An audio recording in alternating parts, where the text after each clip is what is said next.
Honorable members, I order that the quorum bell be rung for 10 minutes so that we can settle into business.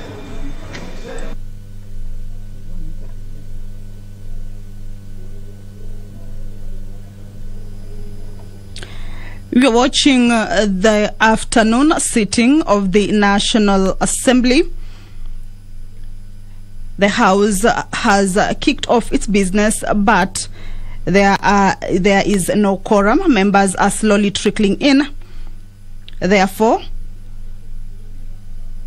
the first chairperson of the committee, this is Honorable Rosalinda Soipan-Tunya, has ordered that the bell be rung for 10 minutes to allow members to get into the chambers.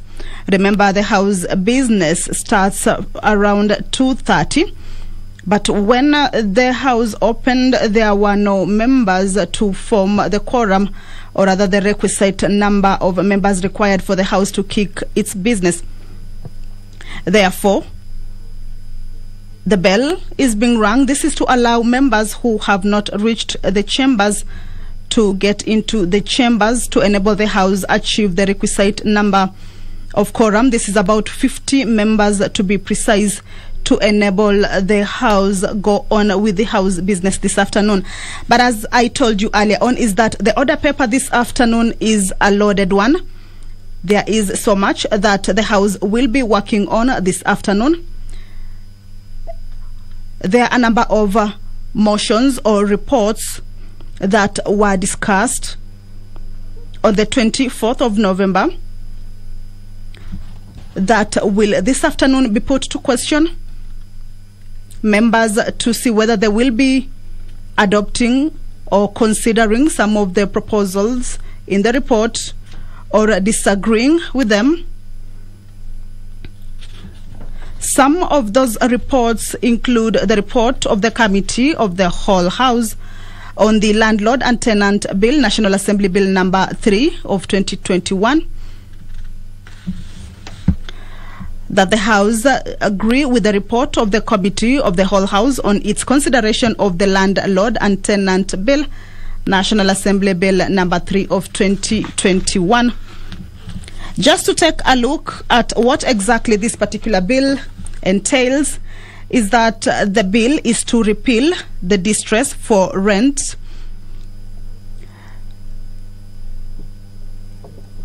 Act, Cap 293, Rent Restrictions Act, Cap 296, and the Landlord Act, Landlord and Tenant Shops, Hotels and Catering Establishments Act, Cap 301. That the bill seeks to introduce a legal framework which balances the interests of landlords and tenants in a free market economy by ensuring that landlords earn a reasonable income from their investment in housing and also protect the tenant. The bill consolidates the laws relating to the renting of business and residential premises and seeks to regulate the relationship between the landlord and the tenant. This is one of the bills that a report of the Committee of the Whole House will be considering this afternoon to see whether members will agree with the report or disagree. Then it will proceed on the third reading. There is also a motion on the report of the Committee of the Whole House on the Assisted Productive Technology, Bill number 34 of 2019. This one is by Honorable Meli Odhiambo. This one also is set to be voted on whether the House agrees with the report or not, and then it will proceed for third reading. The report of the Committee of the Whole House on the Kenya Deposit Insurance Amendment Bill number 43 of 2020 will also go for the third reading this afternoon. The Provident Fund Repeal Bill, National Assembly Bill number 30 of 2021. This is by the Leader of Majority Party. Is set for second reading this afternoon. Order, members. The quorum has been achieved. I will now hand you over to the live broadcast. Good afternoon. Order. Order. We are now ready to begin.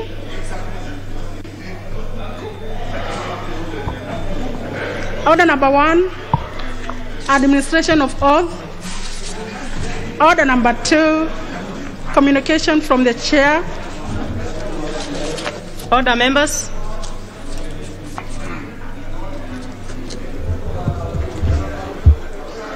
Order, honorable members. Take your seats.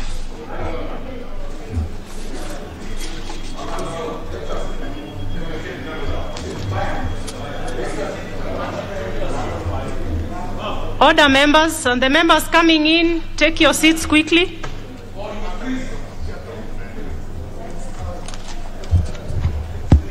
Honorable members, I have 2 communications to convey to the House. First, honorable members, I wish to introduce to you a delegation of members of Parliament and staff from the Parliament of South Sudan, seated at the Speaker's row. The delegation comprises of the following members: Honorable Mary Nawai Martin, who is the Minister of Parliamentary Affairs and the leader of delegation. We have the Honorable Adeng Lik, who is a member of Parliament, Honorable Veronica Nyantuj Ring, Honorable Bangot Amum, Honorable Abuk Akin, Honorable Lily Kidan Eluzai, Honorable Suzanne Perembata, Honorable Anna Doki, Honorable Perez Nuba Chatim, Honorable Maridi Luigi Adwok, Honorable Victoria Benjamin, Honorable Rebecca Anai Diop, Honorable Monica Juan Lino, the Honorable Mary Apa Deng, the Honorable Linda Adrea Apaya,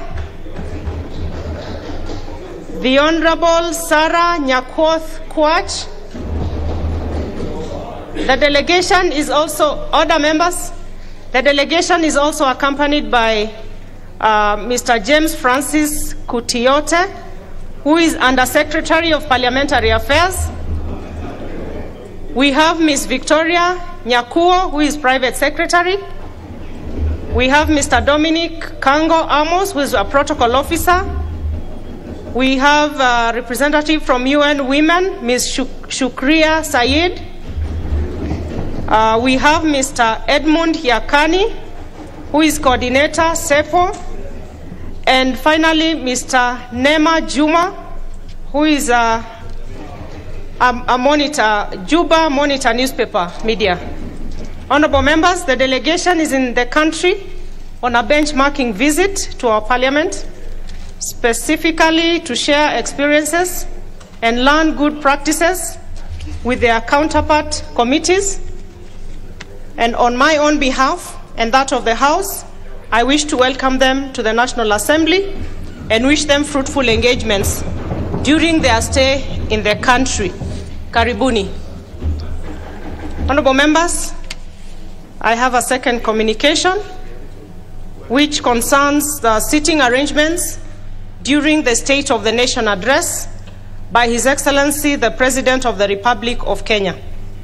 Honorable members, you will recall that on Tuesday, 23rd November 2021, I conveyed a message from His Excellency the President regarding the 2021 State of the Nation address to Parliament pursuant to Article 132, Sub-Article 1.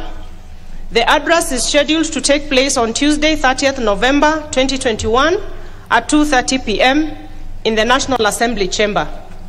Honorable members, you will agree with me that these are difficult times due to the ongoing global pandemic necessitating reconsideration of some of our processes. In this regard, I wish to guide the House as follows. 1, akin to the situation during the State of the Nation address last year, members of Parliament will not be allowed to invite guests to this year's event. This is in keeping with the Ministry of Health's advisory on the capacity of our chamber and other holding areas within the precincts. Additionally, members of the public will also not be invited to the event. 2, the speakers of the Houses of Parliament have agreed on a sharing formula for the 120 seats available in the National Assembly chamber. 94 of the seats will be reserved for use by members of the National Assembly, while the rest will be reserved for use by the Senate. 3, with respect to seats reserved for the National Assembly, a number of them will be reserved for the leadership of the House, while the balance of the seats available will be occupied on a first-come basis. The clerk will notify members on the number of seats under this category by close of business tomorrow, that is Friday, 26th November 2021. 4, members of Parliament who may have interacted with persons exposed to COVID-19 are advised to refrain from attending the function. 5, having consulted with the relevant state departments, only a limited number of members will be allowed to receive His Excellency the President. Specifically, only the speakers of the Houses of Parliament, the deputy speakers, and the leaders of the majority and minority parties of both houses will form the receiving delegation. 6, to facilitate the arrangements ahead of the event, all vehicles parked at the Parliament courtyard should be removed not later than Friday, 26 November 2021 at midday. Honourable members, as we look forward to the special sitting, may I reiterate my clarion call to all members to be extra vigilant and adhere to the existing directives and protocols regarding the control and prevention of COVID-19. The House is accordingly guided. Thank you.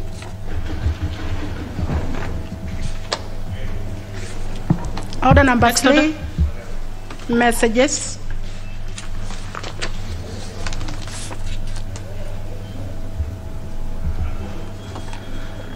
Honourable members, kindly be quick in taking your seats.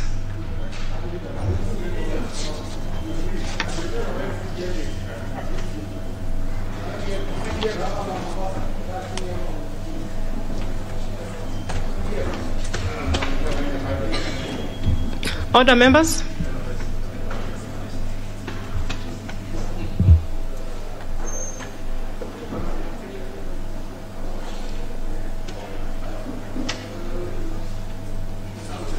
Order. Honourable members, on messages, I have a message from the President, which is number 047 of 2021. And the message is on nomination of persons for appointment as chairperson of the Public Service Commission and members of the National Gender and Equality Commission. Honourable members, pursuant to the provisions of Standing Order number 42, I wish to convey the following 2 messages from His Excellency the President relating to nomination of persons for appointment to the offices of the chairperson of the Public Service Commission and members of the National Gender and Equality Commission, respectively. In the first message, His Excellency the President conveys that in exercise of powers conferred on him by Article 233, Sub-Article 2 of the Constitution, Paragraph 3 of the first schedule to the Public Service Commission Act, which is Act number 10 of 2017, as read together with Section 3 and 5 of the Public Appointments Parliamentary Approval Act 2011, he nominates Ambassador Anthony Mwaniki Mushiri for appointment as a chairperson of the Public Service Commission. In the second message, honourable members, His Excellency the President conveys that in exercise of powers conferred on him by Article 250, Sub-Article 2B of the Constitution and Section 11, Subsection 6 of the National Gender and Equality Commission Act, Act number 15 of 2011, as read together with Section 3 and 5 of the Public Appointments Parliamentary Approval Act, Act number 33 of 2011, he nominates Ms. Caroline Naikena Lentupuru and Mr. Thomas Okoth Koyer for appointment to the office of a member of the National Gender and Equality Commission. Honorable members, His Excellency the President therefore seeks the approval of this House of the nominees for appointment to the aforementioned state offices. Honorable members, Standing Order 45 requires that upon receipt of notification of nomination for appointment, such nomination shall stand committed to the relevant departmental committee of the House for consideration.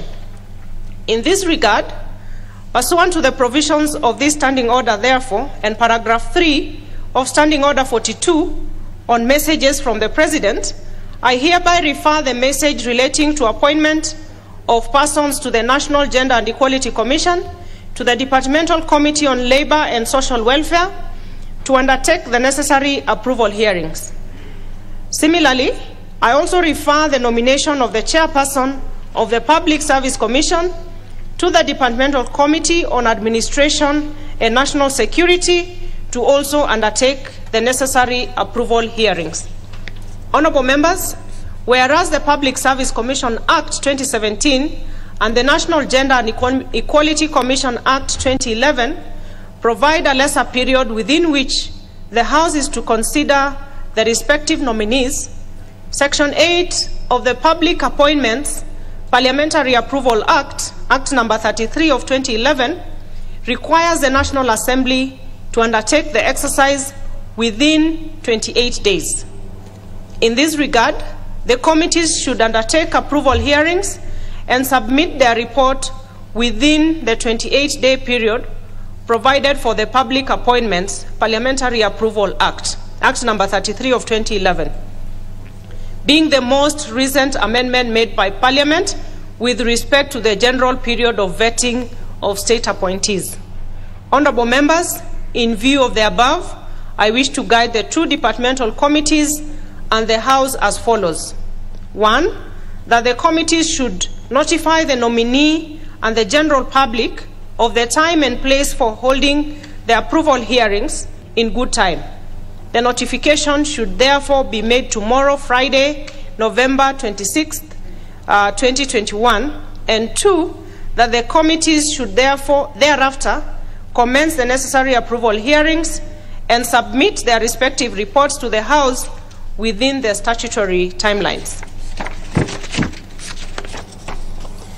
To this end, honorable members, noting that the House will proceed on its long recess from Friday, December 3rd, 2021, in accordance with its published calendar for the regular sessions, committees should expeditiously notify the nominees and the general public of the respective times and places for holding the approval hearings, and thereafter, upon conclusion of the hearings and adoption of their reports, submit the same to the Speaker to enable the House consider the matter within the statutory timelines. I thank you. Next order. Order number 4, petitions.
Honorable members, we have 2 petitions. And we can start with the one from the Honorable Omar Mwinyi, member for Changamwe.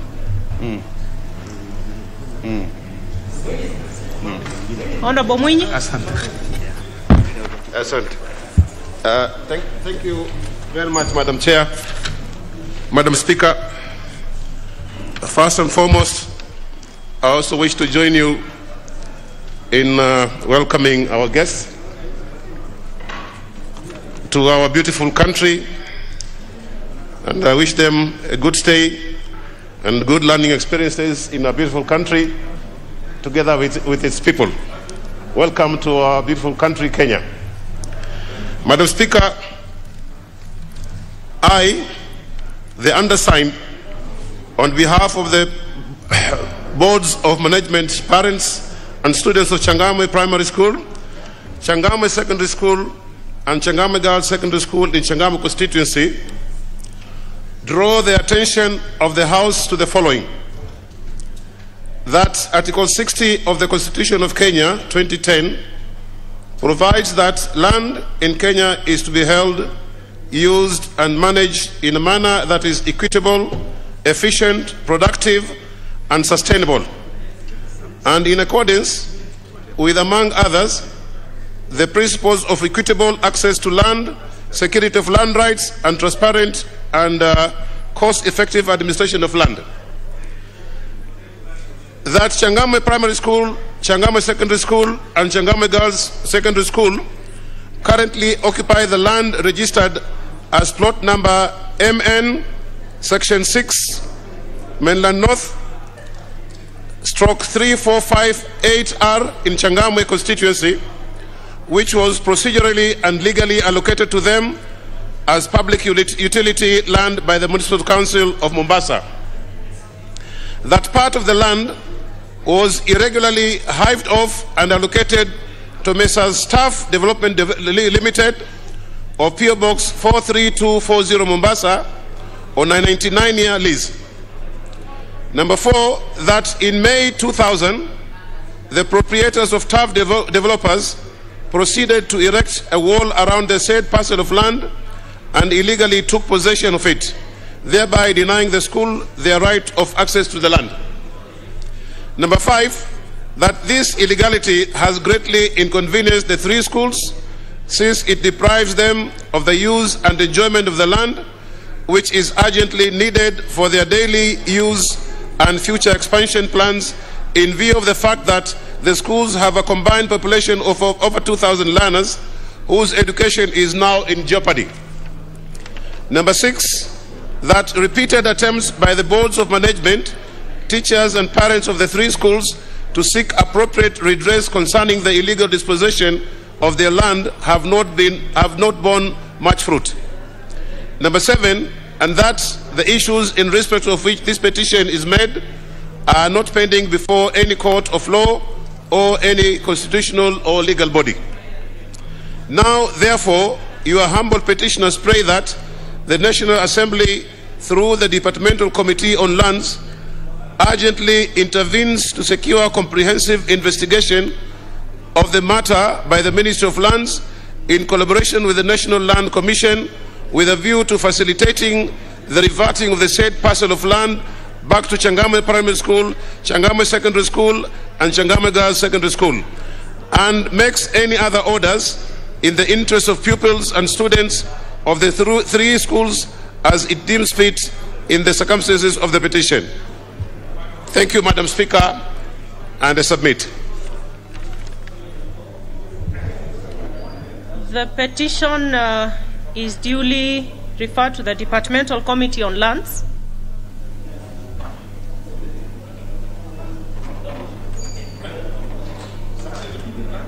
Let's have the next petition to be presented by the Honorable Ali Menza, member for Kisauni. Thank you, Madam Speaker, for giving me this opportunity to present this petition regarding enforcement of the Maritime Labour Convention 2006. I, the undersigned, on behalf of the seafarers in the Republic of Kenya, draw the attention of the House to the following. 1, that the Maritime Labour Convention 2006 is an international labour convention under the International Labour Organization of the United Nations, which came into force on 20th August 2013. Number 2, that the convention aims at establishing minimum working and living standards for all seafarers on ships by taking into account their medical care, health and social assurance, as well as securing fair competition among ship owners in order to ensure real change for seafarers and ship owners' rights, among other objectives. 3, that Kenya is a member of the International Maritime Organization, IMO, and the International Labour Organization, ILO. 4, that on 31st July 2014, the government of Kenya deposited with the International Labour Office the instruments of ratification of the Maritime Labour Convention 2006.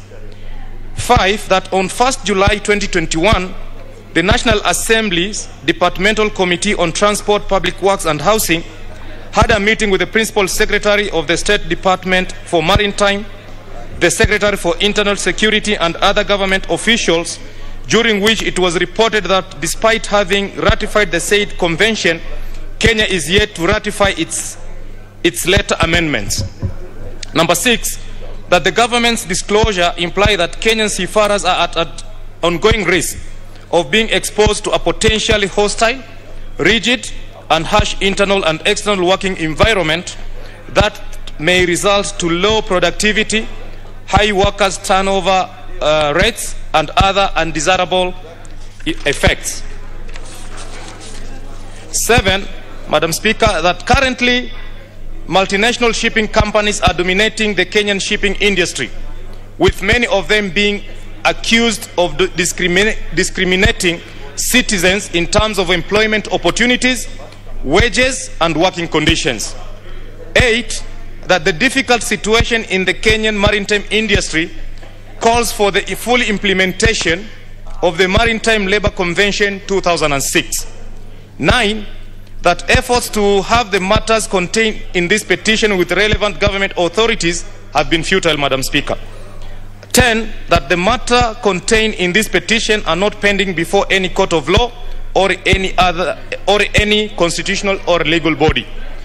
Now, therefore, your humble petitioners pray that the National Assembly, through the Departmental Committee on Transport, Public Works and Housing, 1, intervenes to secure the operationalization of the signed agreement between the Mombasa Seafarers Charter and the Government of Kenya. 2, secures inclusivity and equal participation of all seafarers' organizations as stakeholders in decision, policy making and the development of any regulations pertaining the blue economy and maritime affairs from time to time as per Article 232 of the Constitution and Section 11 of the Merchant Shipping Act 2009. 3, recommends the establishment of public seafarers recruitment and replacement services for seafarers domiciled in the Kenyan territory, which will provide equal access to seafarers without discrimination, corruption, and favorism as per the Maritime Labour Convention 2006. 4, secures the enforcement of International Convention on the Safety of Life at Sea to enable seafarers gain employment in port facility and ship trading in Kenyan waters. Number 5, secures the ratification of the cabotage law by the government to allow seafarers to have employment opportunities within ships trading in the Kenyan territory. Number 6, secures equal representation of seafarers organizations as stakeholders to the Board of Directors to Kenya Maritime Authority, Kenya Ferry Services, Kenya Coast Guard, and the Blue Economy Board, as required by Section 6D of Merchant Shipping Act 2009 and Article 10 of the Constitution. 7, recommends the availing financial assistance in form of grants to seafarers to aid in skills training. Number 8, recommends the release of names of all current employees of the Kenyan Maritime Authority and secures open employment opportunities to seafarers. And last but not least, Madam Speaker, secures the full implementation and enforcement of the Maritime Labour Convention 2006, including its amendments. And your petitioners will ever pray. Thank you, Madam Speaker. I submit. And the petition is duly committed to the Departmental Committee on Transport, Public Works and Housing. Next order. You want to allow them to comment? 30 minutes. You know, I see like 16 names here. Actually, more than 16. So I was assuming that these members are preempting other debates. It's other things, huh? So I think we can move to the next order. Okay. Order number 5, papers. The Honorable Leader of Majority. Honorable Speaker, I beg to lay the following papers on the table of the House today, Thursday, November 25th, 2021. Number 1, the Special Audit Report of the Auditor General of the National Hospital Insurance Fund, Payment Platform Linda Mama Program, and tender for civil servants, police officers, and prison wardens. Number 2, the reports of the Auditor General and financial statements in respect to the following institutions for the year ended 30th of June 2021 and certificates therein. The Data Collection and Database Development Project, the National Government Constituencies Development Fund. Number 3, the report of the Auditor General and financial statements of Madenge Technical Training Institute for the year ended 30th of June 2020 and the certificate therein. Number 4, the reports of the Auditor General and financial statement in respect of the Suba South constituency for the year ended 30th of June 2019 and Kilifi North constituency for the year ended 30th of June 2020, respectively, and the certificates therein. Number 5, report of the Auditor General and financial statement of the Kenya Maritime Staff Mortgage and Car Loan Scheme for the years ended 30th of June 2014, 30th of June 2015, 30th of June 2016, 30th of June 2017, 30th of June 2018, and 20th of June 2019, respectively, and the certificates therein. Thank you, Honorable Speaker.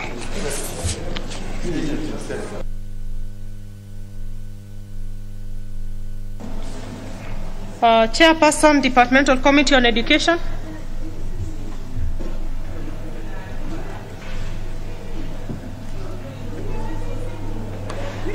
Thank you, Madam Speaker. Honorable Speaker, I beg to lay the following paper on the table of the House today, Thursday, November 25th, 2021. Report of the Departmental Committee on Education and Research on its consideration of the Universities Amendment Bill, National Assembly Bill number 35 of 2021. Thank you, Madam Speaker. And the Chairperson, Departmental Committee on Environment. Thank you so much, Madam Speaker. Madam Speaker, I beg to lay the following paper on the table of the House today, Thursday, November 25th, 2021. Report on the Departmental Committee on Environment and Natural Resources on the consideration of the Wildlife Conservation and Management Amendment Bill, Senate Bill number 30 of 2020. Thank you, Madam Speaker. Next order. Order number 6, notices of motion.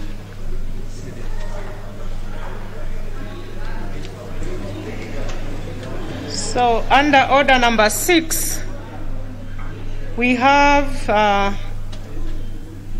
the Honorable Member for Kamukunji ambaye ako na hoja. Asante sana. Arifa ya hoja. Asante sana. Kuhusu kubuniwa kwa Baraza la Kiswahili. Asante sana, Madam Speaker. Nashukuru. Arifa ya hoja kutoka kwangu ni kubuniwa kwa Baraza la Kiswahili la Kitaifa. Kwamba tukitambua kifungo cha 7 cha katiba ya Kenya kimebainisha lugha ya Kiswahili ni lugha pekee ya kitaifa na pia ni lugha rasmi pamoja na Kiingereza katika nchi ya Kenya. Aidha, serikali imepewa wajibu wa kulinda na kuendeleza lugha tofauti za watu wa Kenya na kukuza matumizi ya lugha za kiasili nchini. Tukitanahabi kwamba Kiswahili ni mojawapo ya lugha rasmi za Umoja wa Nchi za Afrika.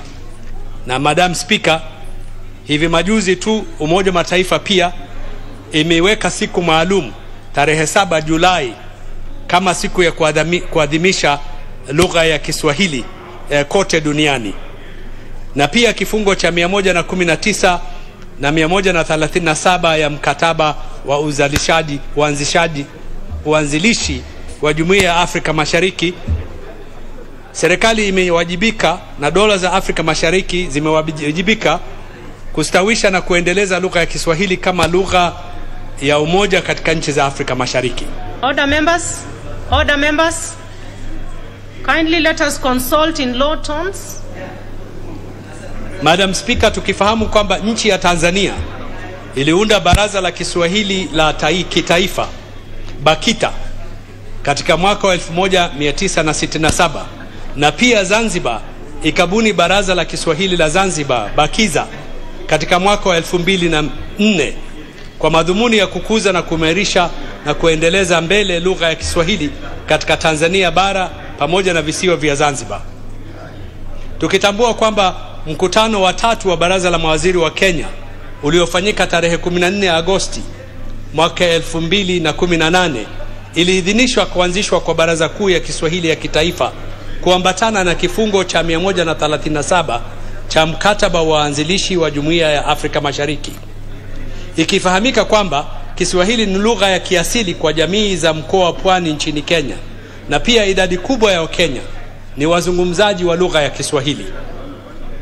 Tukijua kwamba lugha ya Kiingereza ina nguvu sana katika mawasiliano rasmi na kwa hivyo kuchangia kudhoofika kwa lugha yetu ya Kiswahili. Tukitambua uamuzi wa Baraza la Mawaziri kuhusu kubuniwa kwa Halmashauri Kuu ya Kiswahili ya Kitaifa bado haujatekelezwa, kwamba bunge hili linahimiza serikali kuu kupitia Wizara ya Michezo, Utamaduni na Urithi kuanzisha rasmi Baraza Kuu ya Kiswahili ya Kitaifa na kuzindua mikakati, mbinu na sera mahsusi zinazohitajika kukuza na kuendeleza lugha ya Kiswahili na kushirikiana na vyombo vingine vya kitaifa na vya kibinafsi vinavyohusika na uboreshaji wa lugha ya Kiswahili. Asante sana, Madam Speaker.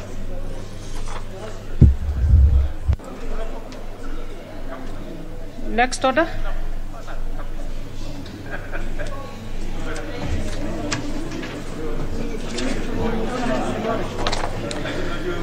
Honorable members, I wish to reorganize the order paper and order that we move to order number 9. We finish with order number 9, number 10, 11,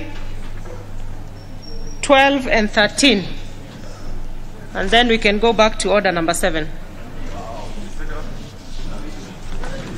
Order number 9, motion.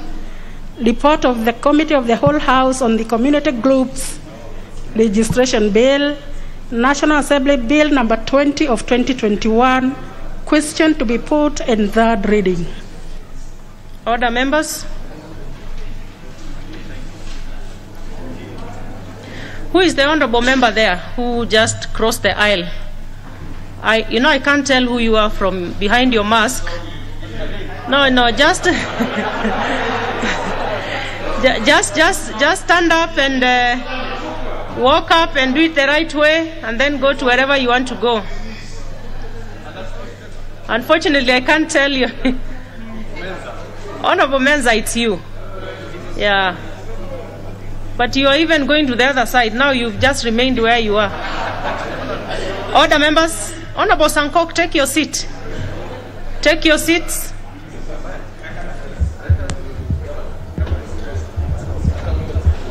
Honorable members,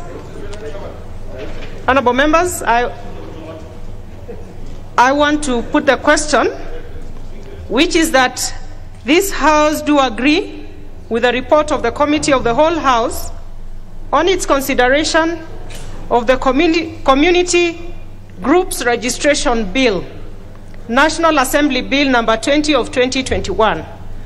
Will as many as of that opinion say aye? Aye. Will as many as of a contrary opinion say nay? The ayes have it. I call upon the mover to move third reading. Honorable Speaker, I beg to move that the Community Groups Registration Bill, National Assembly Bill number 20 of 2021, be now read at that time.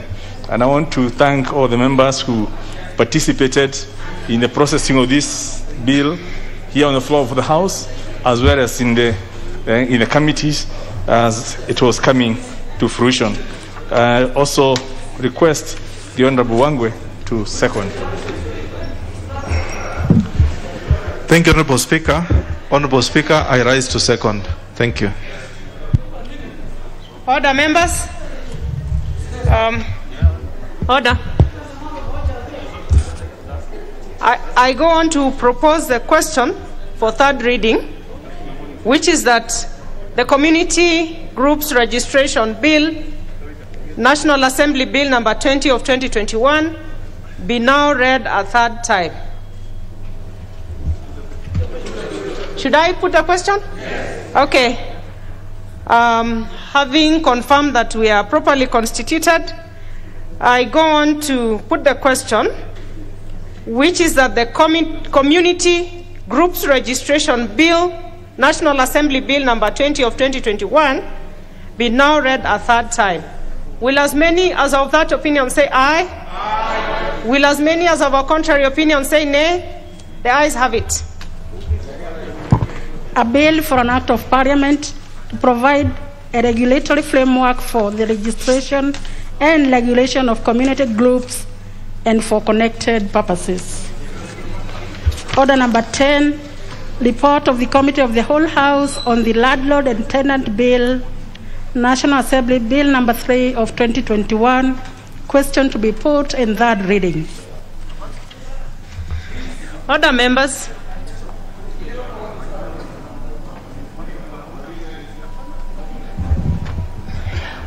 Honorable members, I put the question that this House do agree with the report of the Committee of the Whole House on its consideration of the Landlord and Tenant Bill, National Assembly Bill number 3 of 2021. Will as many as of that opinion say aye? Aye. Will as many as of a contrary opinion say nay? The ayes have it. And I call upon the mover to move that reading. Honorable Speaker, I beg to move that the Landlord and Tenant Bill, National Assembly Bill number 3 of 2021, be now read a third time. And once again, I want to thank all the members who participated in this bill, in the processing, members of the public who appeared through the public participation.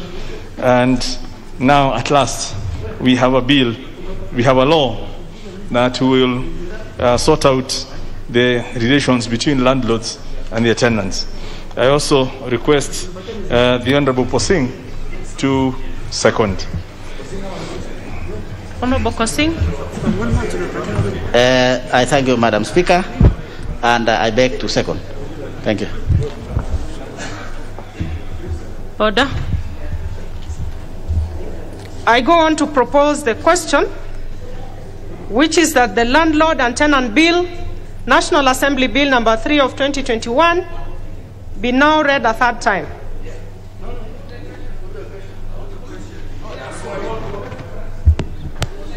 I see there's an interest to give comments. Honorable Duale. Chair, this is a very important bill, but I managed and we managed to increase the period in which a landlord can give notice of eviction to a tenant.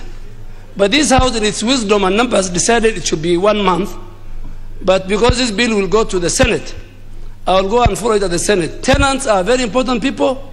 They are in the middle class. They are the hustlers of this country, and we must protect them. At least give them 3 months. So, Chair, I want to put that on record so that I talk to my colleagues in the Senate, so that this can be given to 3 months. 1 month is too short for somebody to be given a notice of eviction.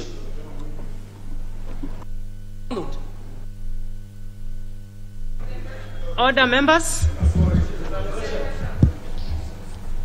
Honorable members, I go on to put the question, having confirmed that we are properly constituted, which is that the Landlord and Tenant Bill, National Assembly Bill number 3 of 2021 be now read a third time. Will as many as of that opinion say aye? Aye. Will as many as of a contrary opinion say nay? Nay. The ayes have it. A bill for an act of parliament to consolidate the laws relating to the renting of business and residential premises, to regulate the relationship between the landlord and tenant in order to promote stability in the rental sector, to establish tribunals, to provide for the adjudication of disputes and for connected purposes. Next order. Order number 11, report of the Committee of the Whole House on the Assisted Reproductive Technology Bill, National Assembly Bill number 34 of 2019, question to be put and third reading. Order, members.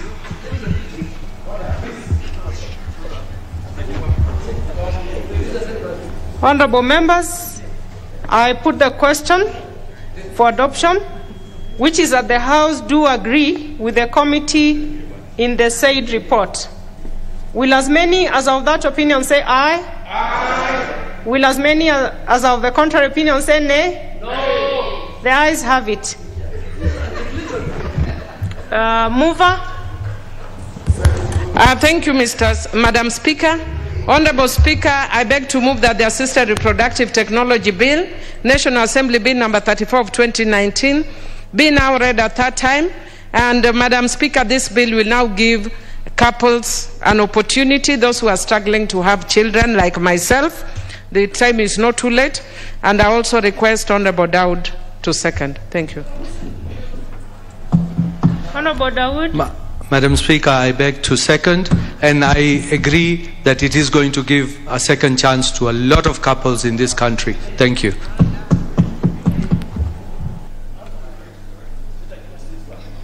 Order.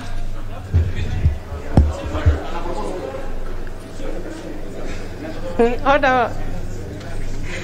I go on to propose a question, which is that the Assisted Reproductive Technology Bill, National Assembly Bill number 34 of 2019, be now read a third time. I see some members interested in, and it's not debate, it's just some comments. It's third reading. Honorable Duale. Mr. Speaker, as a man of faith, and I've used the Quran when I was being sworn in this House, this bill does not conform to the teachings of the Quran and the Bible. Procreation is in the Bible, and if you don't procreate, you're asked by the Bible and the Quran to pray until you will give birth. You cannot go against the teachings of the religions of God. I oppose.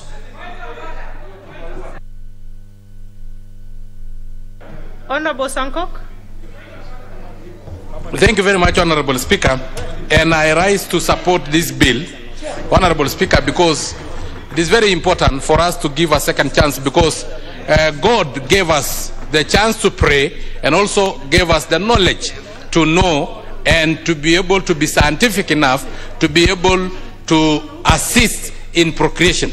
Of course, God gave us legs to be able to walk, but gave us the knowledge to have aeroplanes so that we can fly, Honorable Speaker. So if this technology, the knowledge given by God, we can use for procreation, then so be it. I support, Honorable Speaker, and I request all the members to support. It is the first time that I've contradicted the leader, the former leader of majority, His Excellency Adan Duale, and with all due respect, Honorable Your Excellency, allow me to oppose you for the very first time. So, and I also want to insist on the scientists to make sure that they follow due diligence so that we don't end up producing superhumans in the laboratory that will extinguish the human race. Thank you very much, Honorable Speaker. I support.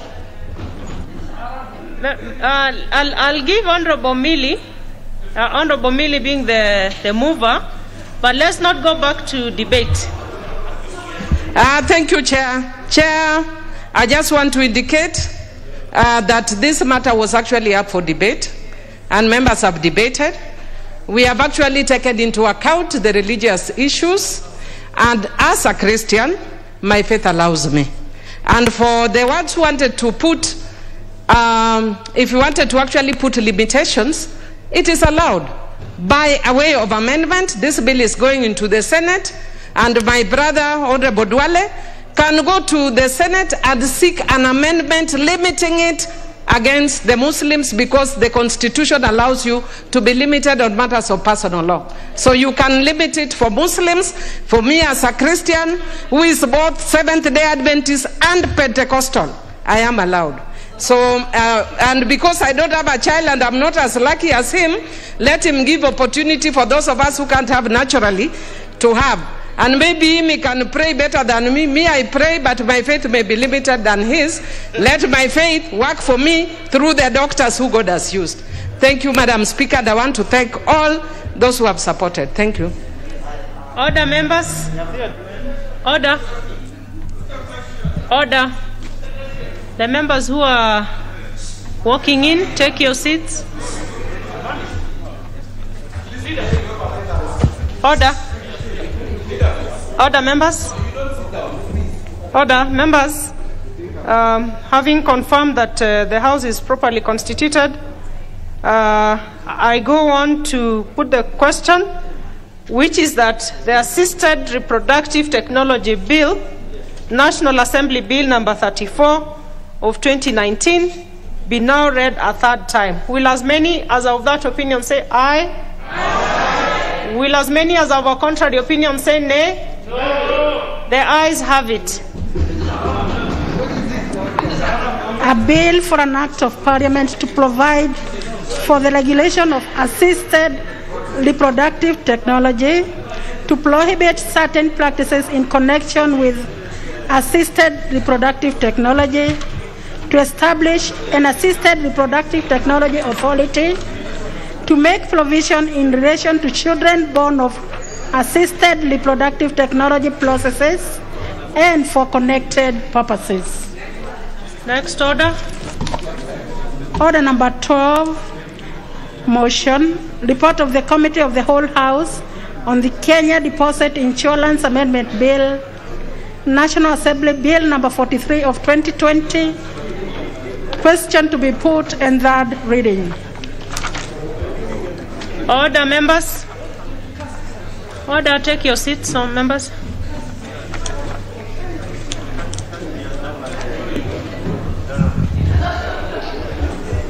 Order, members.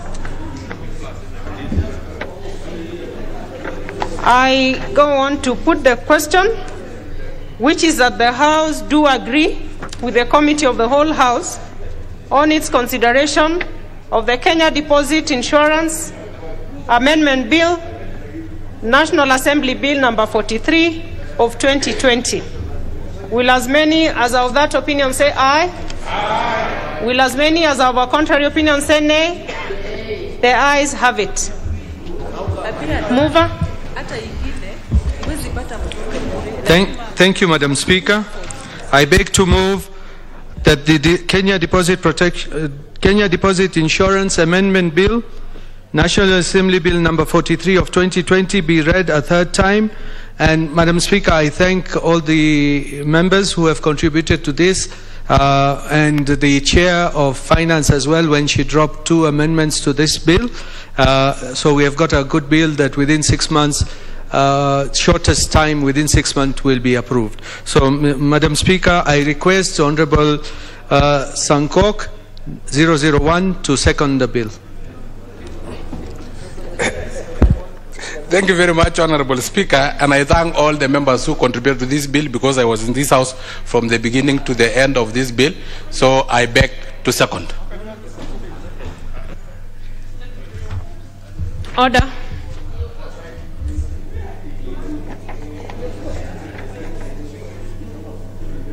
Order. Is that the member for Mwatate?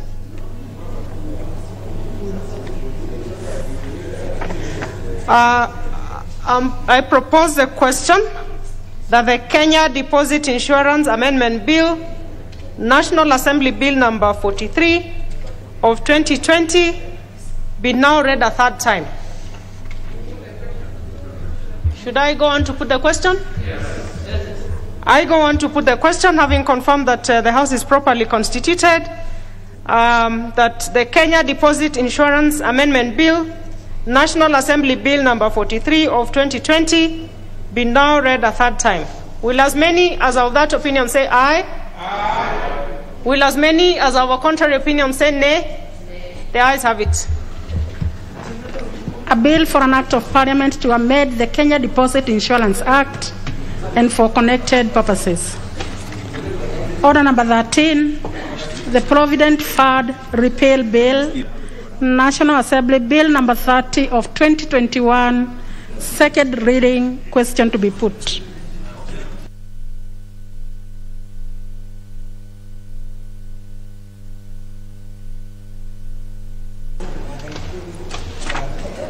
Order, members. Honorable Member for Mwatate, are you following what we are doing? Order. Honorable members, I go on to put the question, which is that the Provident Fund Repeal Bill, National Assembly Bill number 30 of 2021, be now read a second time.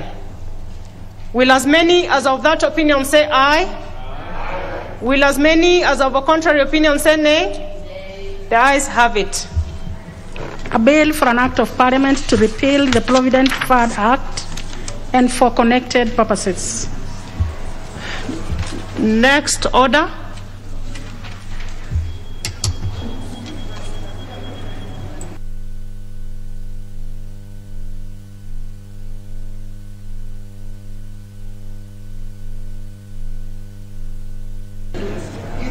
Order, members.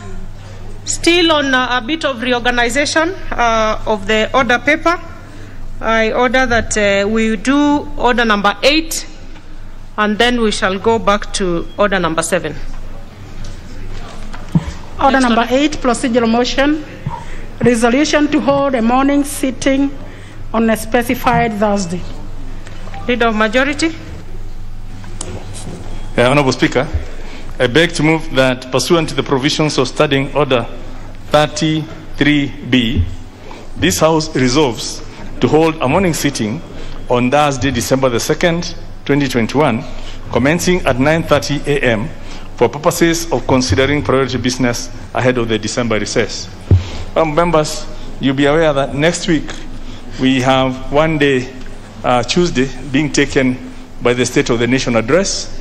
And thereafter, on Wednesday, we will have some debate on the State of the Nation address. We still have a lot of business on the order paper. So when we discussed in the House Business Committee, we thought we could appeal to you members that we do, on Thursday, we take advantage of the morning sitting to process some of the issues that are at various stages. Some are at committee of the whole that we could do before we go on recess, rather than wait until January so that they can at least move to the next level. So it's really, I know we did appeal to you to extend the time to 9 o'clock. It's worked wonderfully. I mean, I expected that even the 9 o'clock we would never make it.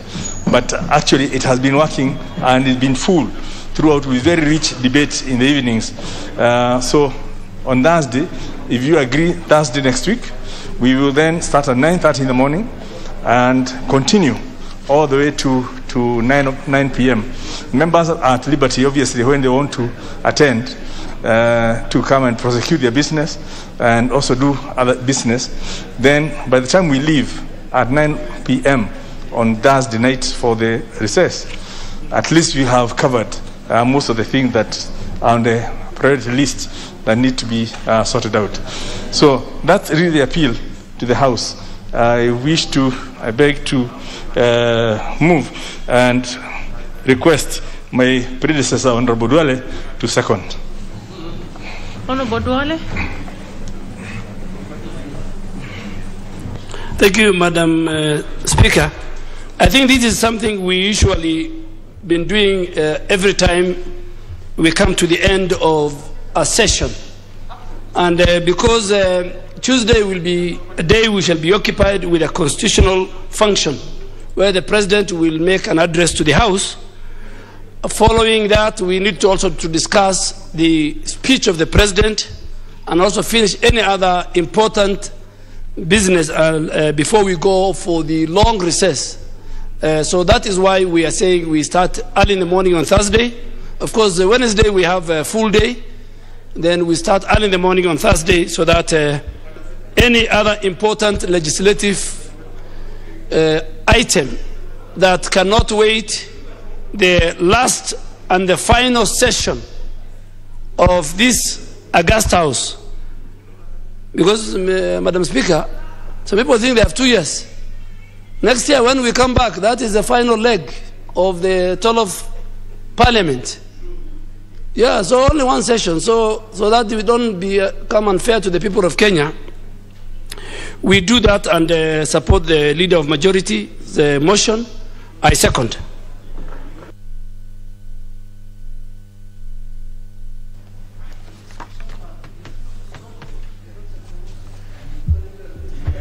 Order, members. Members, I propose a question on the procedural motion, which is that pursuant to the provisions of Standing Order 3B, this House resolved to hold a morning sitting on Thursday, December 2nd, 2021, commencing at 9:30 a.m. for purposes of considering priority business ahead of the December recess. Should I go on to put the question? Yes. I go on to put the question, which is that pursuant to the provisions of Standing Order 33B, this House resolves to hold a morning sitting on Thursday, December 2nd, 2021, commencing at 9:30 a.m. for purposes of considering priority business ahead of the December recess. Will as many as of that opinion say aye? Aye. Will as many as of a contrary opinion say nay? The ayes have it. Order number 7, questions and statements.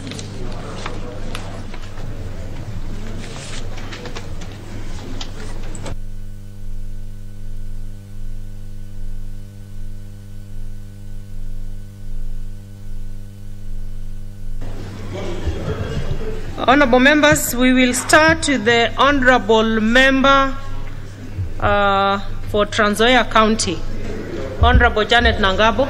Thank you, Madam Speaker.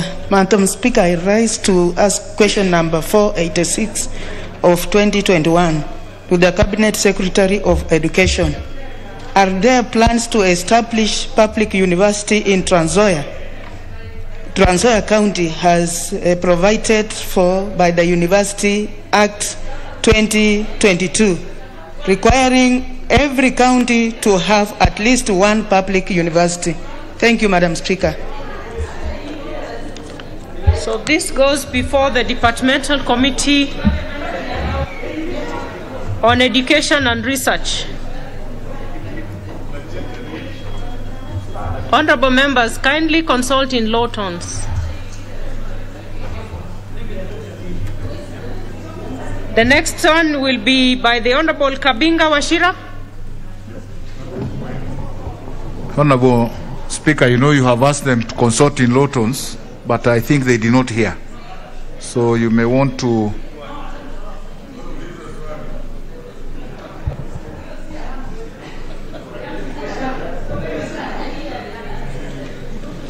Order.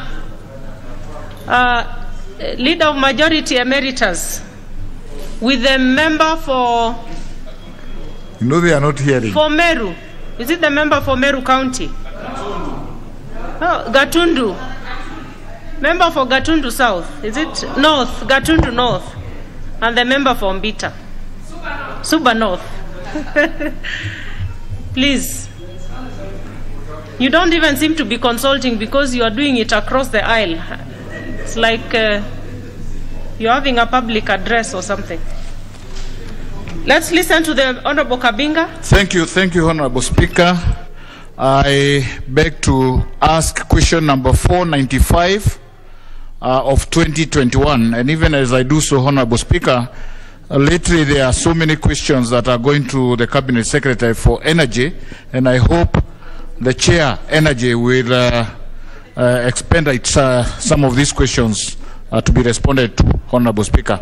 Honorable Speaker, I would like the Cabinet Secretary for Energy to provide the implementation status report for the last mile connectivity program in Mwea constituency for the financial year 2017-2018, 2018-2019, 2019-2020, and 2020-2021.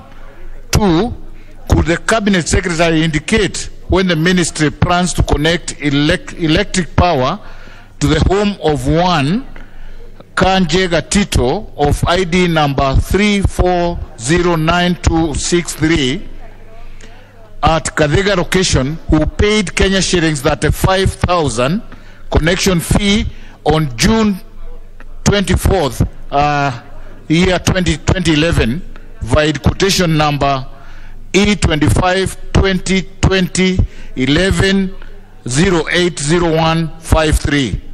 3, Honorable Speaker, could the Cabinet Secretary provide the measures put in place to install transformers and complete electrical projects serving Kiamashiri Full Gospel Church and the residents of Kemure in Murindoko Ward, Kagumo, Kayuyu, Bambaine in Gadigiriri Ward, Bengoine and Derwa villages. 4, Honorable Speaker, when will the Ministry connect electric power to serve users and residents of Bambaine in Tebere Ward, Mosagod, Dava, Kebukure, California, Kiarigi, and Gatitika villages in Mwea constituency? And finally, Honorable Speaker, could the Cabinet Secretary provide the timelines? Could the Cabinet Secretary provide... Oh, sorry, Honorable Speaker, bear with me. Could the Cabinet Secretary provide timelines within which the stalled electrification projects in Mwea constituency that have been surveyed and approved will be implemented? Thank you, Honorable Speaker.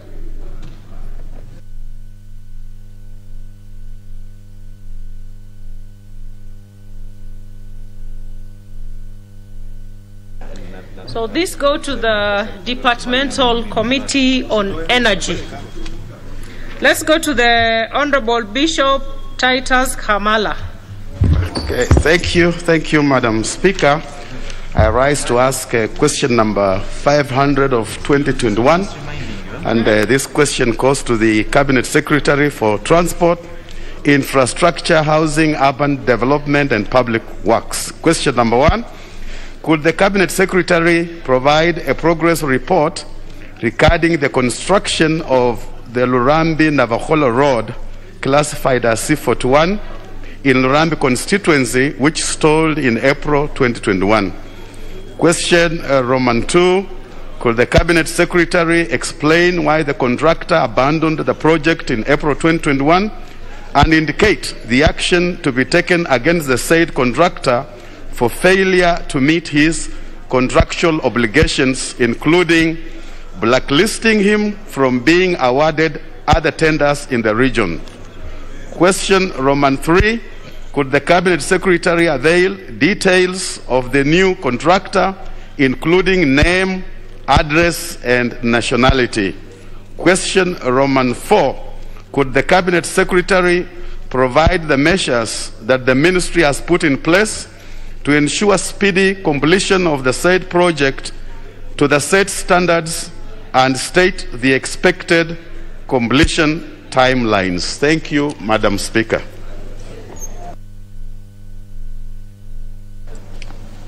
This will be replied before the Departmental Committee on Transport, Public Works and Housing. Let's have the Honorable Majority Whip reading the question for the Honorable Chinali. Thank you, Honorable Speaker. Honorable Speaker, before I even read this question, number 501 of 2021 for Honorable Shinali. How I wish, Honorable Speaker, that using Standing Order 1, you will just allow me to put a rejoinder that Honorable Bishop has read the road coming to Navaholo, such that, Honorable Speaker, in the reply, let also the Minister indicate how much so far has been spent on that road from the time when the contractor abandoned the road. Thank you, Honorable Speaker. Honorable Speaker, as per your permission, allow me to read question number 501, 2021, on behalf of the MP for Ikolomani, who has rushed out on parliamentary assignment, Honorable Speaker.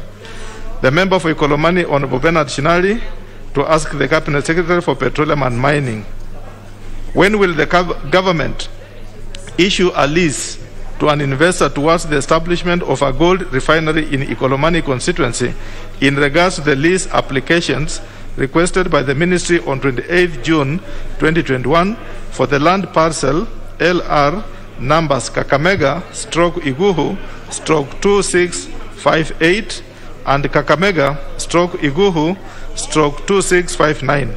Considering that the county government of Kakamega has since written a letter of no objection to the establishment of the refinery as required by Section 36, subsection 2D of the Mining Act 2016. Thank you, Honorable Speaker. This will be replied before the Departmental Committee on Environment and Natural Resources. And Honorable Whip, you may need to find your way to the Committee on Transport concerning the road issue so that you can present or prosecute your request. I'm sure it can be enjoined in that of the Honorable Hamala. Let's go to Honorable Moses Kirema, member for Central Imenti. Thank you, Madam Speaker. My question is 502 of 2021, and it goes to the chairperson of Judicial Teachers Service Commission, Madam Speaker. Could the chairperson provide a report on the current staffing levels for teachers in each primary and secondary school in Central Imenti constituency in terms of the numbers in the post Michiavis, the authorized establishment? Question 2, Madam Speaker, is that could the chairperson of the Teachers Service Commission provide a list of teachers recruited from the year 2017 to date from both primary and secondary schools in Central Imenti constituency? And the third part, Madam Speaker, is that could the Commission consider employing local teachers to teach in local primary schools and secondary schools to address the concern that once non-local teachers secure employment in the area, they soon therefore seek transfers to other preferred regions, especially in the lower island areas. Thank you, Madam Speaker. The question is directed to the relevant committee to be replied to by the Teacher Service Commission. Member for Honorable Professor Jacqueline Odwo. Thank you, Honorable Speaker. Honorable Speaker, I rise to ask question 507 of 2021. Honorable Speaker, the Cabinet to the Cabinet Secretary for Education. 1. Could the Cabinet Secretary indicate whether the Ministry has carried out any investigations into the circumstances which have occasioned the cases of destruction of school properties, in particular burning of dormitories, and if so, what were the findings of the investigations? 2. Could the Cabinet Secretary explain the correlation between very high budgetary projections for reconstruction of property destroyed during the school's unrest as instituted by the administration of schools and the amount charged per student? And 3, what steps is the Ministry taking to ensure the safety of all learners in public schools, given that in many cases, students in the affected public schools leave the said institutions without the authority from the administration? Thank you, Honorable Speaker.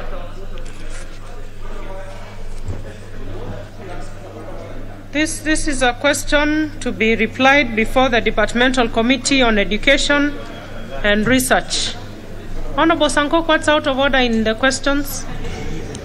Honorable Speaker, I don't know if my eyes are failing me now, but there is a stranger in the house. Honorable Speaker, the lady just behind me, I don't know if she's a member of parliament or is it because of the mask. I don't know. She's too beautiful to be a member of parliament. You're out of order, Honorable Sankok. You are totally out of order, Honorable Sankok.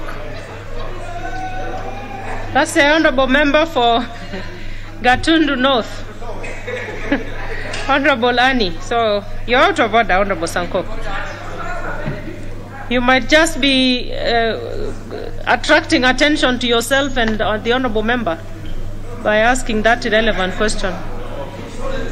Now you know her. Let's go to the member for Embakasi West. Honorable George Theuri. Thank you, Madam Speaker. I rise to ask question number 509 of 201. 2021. Could the Cabinet Secretary explain measures put in place by the Ministry to ensure security of relatives or next of kin of victims or convicted suspected criminals who escape from remand or prisons, considering the increased cases of escape of the said suspects or convicts? For instance, the alleged child serial killer Mr. Masten Wanjala, who escaped from Jogoo Road Police Station under unclear circumstance. 2, could the Cabinet Secretary explain the action taken against police officers responsible for aiding the suspects or convicts to escape from police stations, cells, remand, and prisons? Thank you, Madam.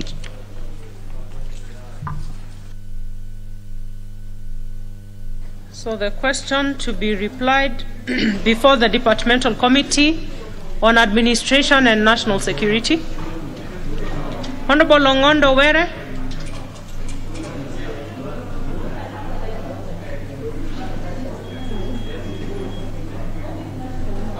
Thank you, Honorable Speaker, for allowing me to ask question number 510 of 2021 directed to Cabinet Secretary for Energy, Roman 1.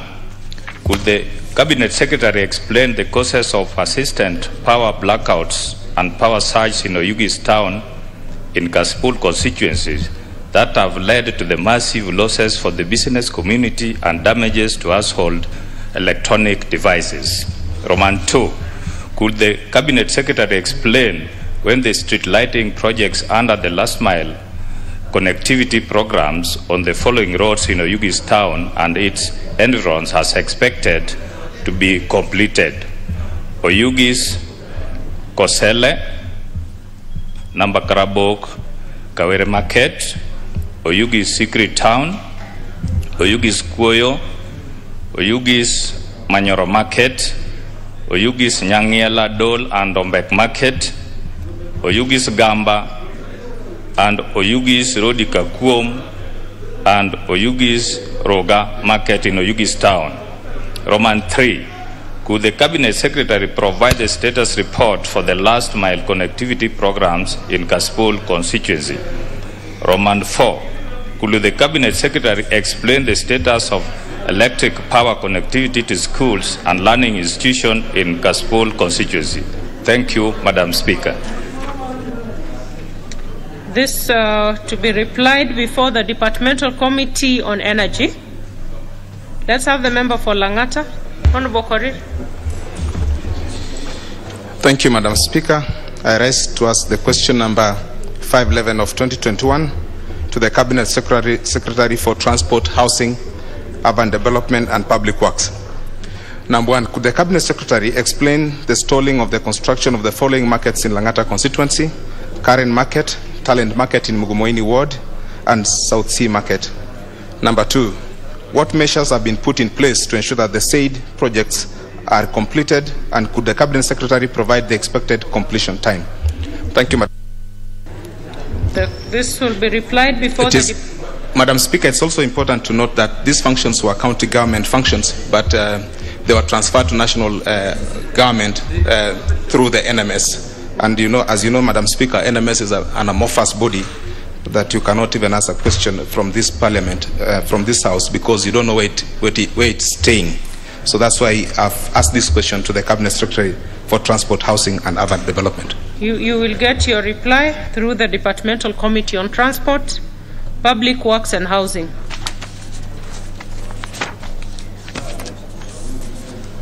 Honorable Nasir, you have, I see an intervention from you. Request for intervention. Asante sana. Madam Speaker, ningeomba mwelekeo kutoka kwa jumba hili. Madam Speaker, tarehe 16 mwezi wa Juni mwaka 2022 niliuliza swali kwa mwenyekiti ambaye kwamba anahusika na masala ya wafanyakazi labor, na masala haya yalikuwa ni kuhusiana na wafanyakazi wa bandari, halmashauri bandari ya Kenya Port Authority. Was it a question or a statement? Moja ilikuwa ni question, moja ilikuwa ni statement, Madam Speaker. Na Madam Speaker, yakawa ni mambo mawili katika moja. Ya kwanza ilikuwa ni kuhusiana na nyongeza ya mishahara. Pili, kulikuwa kuna vijana 247 ambao wanakamati wako hapa watakubaliana na mimi, vijana chipukizi ambao kwamba waliajiriwa wakawa baada kila miezi wanaambiwa nendeni nyumbani, wanaregea, licha ya kuwa shirika lilivunja sheria kwa sababu sheria ya Kenya haikubali. Wakakubali KPA ya kuwa wataelezea washaajiri watu wangapi tangu siku hiyo. Sasa hivi, Madam Speaker, naomba mwelekeo kwa sababu kuna taarifa ambao kwamba wametangaza nafasi za kazi 200, na waziri alipeana orodha ya kuwa ikifika katikati ya mwezi wa Novemba kamati itapatiwa jawabu kuhusiana na wale wafanyakazi 247 lini wanaregeshwa kazini. Sasa hivi kwa vile wametoa ilani hii ya kuwa kuna watu 200, Madam Speaker, tunaomba jambo hilo. Kisha pili, kulikuwa kuna kamati yenye kuhusika na fedha. Tuliweza kuuliza swali tarehe 14 Oktoba mwaka 2022 ya kwa Kenya Revenue Authority inalazimisha watu ambao kampuni pin yao ni ya mji ambao kwamba ni wa nje ya Mombasa lazima wachukue mzigo wao Nairobi. Na jambo hili, Madam Speaker, mwenyekiti dadangu Gladys Wanga mpaka jana ameweza confirm na akakubali ya kuwa wizara imeandikiwa barua, lakini hawajaweza kuleta jawabu mpaka sasa. Kwa nini watu walioko katika Mombasa wanaangaliwa na macho tofauti kama ambao si wa Kenya wengine? Kwa nini wafanye biashara? Kwa hivyo haya mambo mawili, Madam Speaker, tunaomba tu ya kuwa tusitiwe kiungulia ambao kwamba na jambo ambalo kwamba ni chetu. Tunataka masala ya mji wetu na watu wetu wafae na chao, Madam Speaker. Na mimi nikizungumza hapa tutusemi kabila bali ni uzalendo, na tukisema mwana Mombasa na Mpwani tunazungumza mtu ambaye kwamba rasilimali yake iko pale, amezaliwa pale, anaishi, ana biashara katika eneo lile bila ya kujali rangi, dini wala kabila. Na madam tunaenda katika likizo ambayo itakuwa ni ndefu, ningeomba Speaker utoe mwelekeo ili haya masala yaweze kujibiwa kwa wiki hii inayokuja. Hatutaki kuchukua jiji la Mombasa kama gavana likawa ni gofu, Madam Speaker. Asante sana. Unasema maswali uliuliza kwa yalikuwa ni mawili. Ilikuwa kamati ya kwanza ni kuhusiana na kamati ya leba, na ya pili ilikuwa ni kamati ya fedha. Kamati ya leba iko hapa na atakubaliana na mimi na anahisi yale ambayo kwamba tunayazungumza sisi. Mwenyekiti wa leba, labda useme jambo, na sijui hilo lingine ni kwa Mheshimiwa Wanga. Yes. Labda WIP atatueleza vile kwa sababu kama imepita wakati imepitwa na wakati ya kujibu.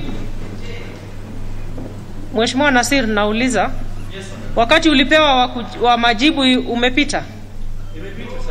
Sawa. Acha tusikie Leba. Asante sana Madam Speaker.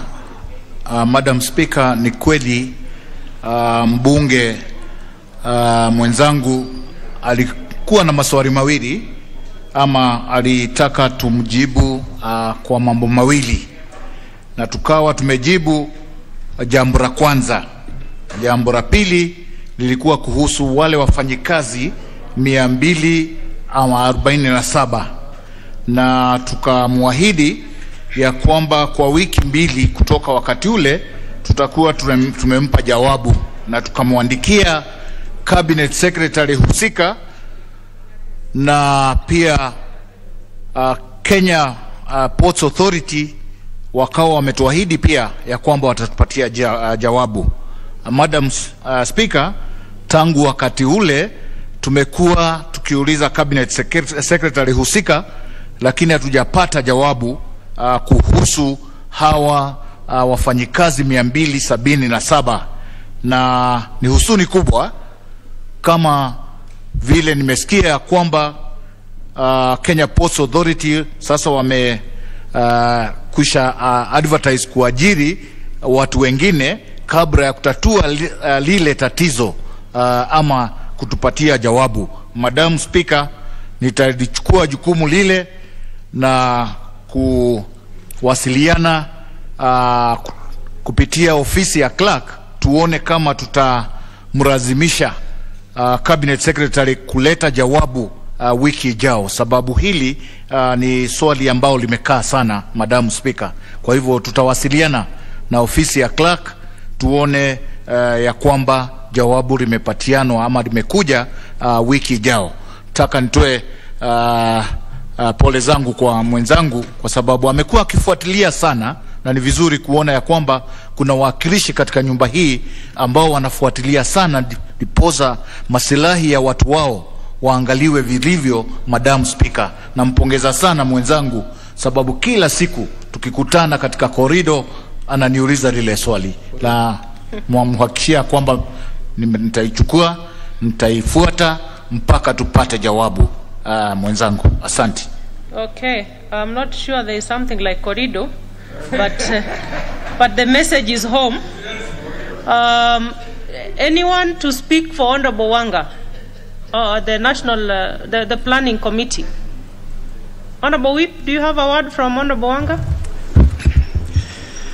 Madam Speaker, nitaomba kwamba uniwie radhi kwa vile sina amri kutoka kwake kwa siku ya leo, lakini kutumia ofisi yangu, vile vile ofisi ya mkuu wa wengi katika bunge, niweze kuwasilisha ujumbe huo kwa Mheshimiwa Wanga, ili wiki lijalo mwenyewe akija hapa, Mungu akipenda, ikiwa ni Jumatano, aweze kujisimamia na aweze kumjibu Mheshimiwa Nasir vikamilifu. Nashukuru sana Mheshimiwa Speaker.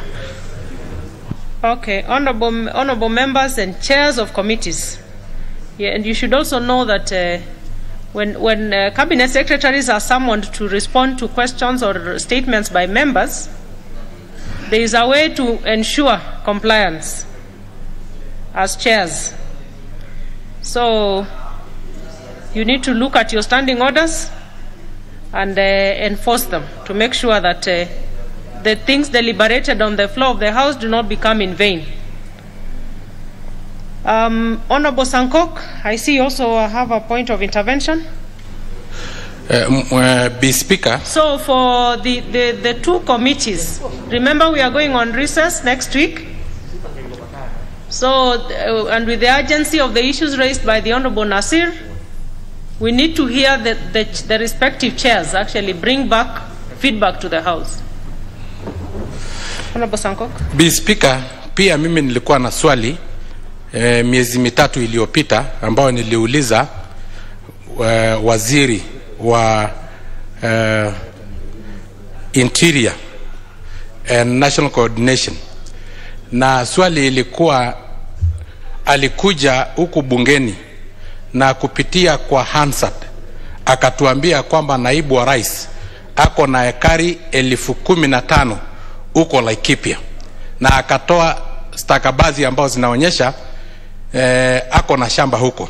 Naibu wa rais akasema yeye ana shamba katika Laikipia, na unajua kumekuwa na shida huko Laikipia, watu wakiuana. Kwa hivyo tuliona ni kama waziri alikuwa anataka kuzushia ama kuinsight wale watu wa Laikipia ili waendelee kupigana, kuinsight watu ili wamchukie naibu wa rais. Tukamuuliza swali alete stakabadhi ya LR number na title deed number ili tujue kama kweli ile ambao alisema naibu wa rais ako na shamba huko Laikipia ni ya ukweli.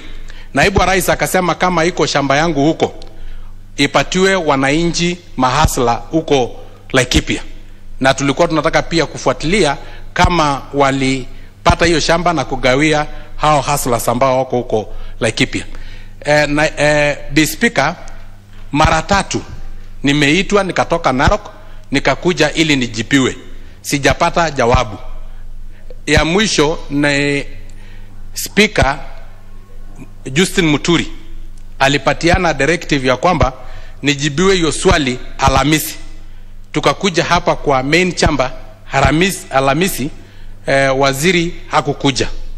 Akatuma naibu wa waziri ambao ni CAS, naye naibu wa waziri akajibu maswali zingine zote, akasema ile swali langu la shamba la ekari 15,000 ambao wali claim ni ya naibu wa rais hawana jibu, hawana jawabu. Kwa hivyo nataka kukuomba kwa hekima mingi sana ya kwamba uambie kamati ya interior waweze kumwambia waziri anipatie jawabu whether enye imeandikwa ama enye atasema na mdomo, niletewe jawabu ili nipelekee watu wa Laikipia na pia naibu wa rais tujue kama hii mambo yote inasemekana juu yake ni ya kuekelewa, ni ya uongo, false accusation.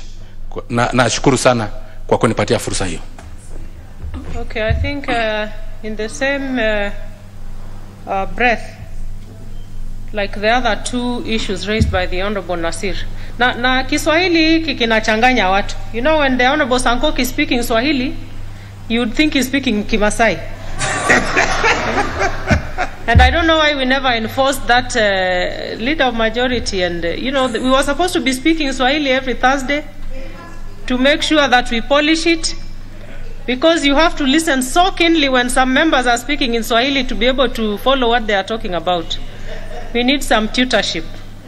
Now, the same issue, again, with the cabinet secretaries not responding to questions in time. And I don't know whether we have any representative of the Committee on Administration and National Security.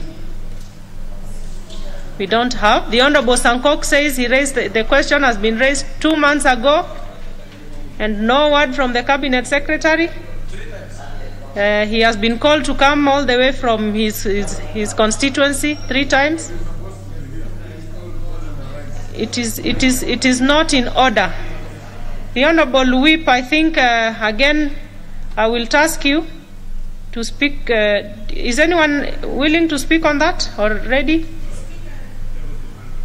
Honorable Sarah, are you a member of the committee? Then let's just stick to the committee on this particular issue. I don't want us to expound on that issue because we want to hear why the Cabinet Secretary is not answering to that question. So the Honorable Whip, again, I order that in our next sitting on Wednesday, we will want to hear from the 3 chairpersons as to why we are given time frames and the cabinet secretaries are not responding to the questions. And again, to chairs, you know your standing orders, you know how to ensure compliance by cabinet secretaries. It can be a subject for sanctioning of a cabinet secretary for ignoring issues raised on the floor of this house. So we will hear from these three chairs next week to see why the inordinate delays. Now let's move to the statements. We will start with the Honorable Owen Bayaya. Thank you very much, Honorable Speaker. My name is Owen Baya. I don't know why Parliament keeps on Owen Baya. putting the ya at the end. Okay. But it is important to know that ya is my middle name. Sure. Everything. Thank you very much. I would like to request for statements regarding power interruptions at the Baricho Water Works in Kilifi County. Honorable Speaker, pursuant to the provision Standing Order 44.2c, I rise to request a statement from the Chairperson of the Departmental Committee on Environment and Natural Resources regarding continued power interruptions at Baricho Water Works, leading to water shortage in coastal region. Honorable Speaker, the coast region is water scarce, with an estimated coverage of only 56%. Out of the 4.5 million people in the region, only 2.5 million people have access to potable water. The water supply in the region is majorly from the four connected bulk water supply systems, namely Baricho Water Works, Mzizima, Marere, and the Tiwi boreholes. Due to the terrain, most of the water supply systems rely heavily on pumping, which is made possible through power supply from the main grid. Honorable Speaker, the Baricho Water Works in particular has seen over 30% increase in electricity tariff, that is Kenya shillings 30 million. The high cost of energy, combined with the effects of COVID-19, has led to closure of hotels and loss of business from consumers, resulting in accumulation of electricity bills that amount to Kenya shillings 354 million by April 2021. Honorable Speaker, the disconnection of water by Kenya Power has led several times to closure of schools, hospitals, and homes suffer because of lack of water. Honorable Speaker, the cost of water in the coastal region is among the highest in Kenya, and any further upward adjustment of water tariffs will make water unaffordable, bearing in mind that water is a fundamental right in the Constitution. Honorable Speaker, it is against this background that I seek a statement from the Chairperson of the Departmental Committee on Environment and Natural Resources on the following. 1. What measures has the Ministry of Water, Sanitation and Irrigation put in place to subsidize the cost of water production for Baricho Water Works and offset the outstanding electricity arrears amounting to Kenya shilling 220 million as at October 2021?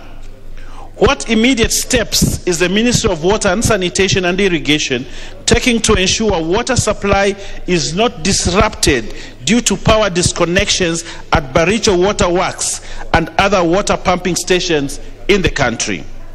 What plans are there to grant a special tariff of power for bulk water suppliers in order to reduce cost of water?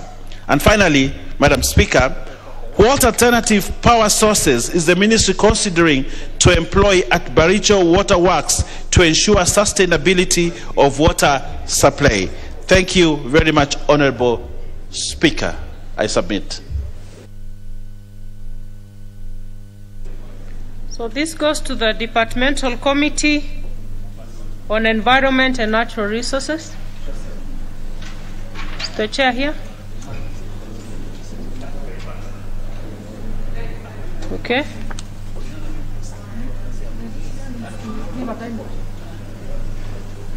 Any member of the committee or chairperson or vice chairperson to give a commitment on timeline?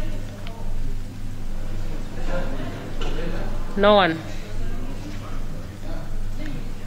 Leader of Majority and Whip, can you be a mouthpiece for the chair? I guess, Madam Speaker, we'll commit them to the standard 2 weeks. 2 weeks. Yeah. So that should be communicated to the chair. And then we have some responses to statements. We have the chairperson, Finance and National Planning, to respond to the Honorable Oundo. Anybody from planning? I can say, okay, yes.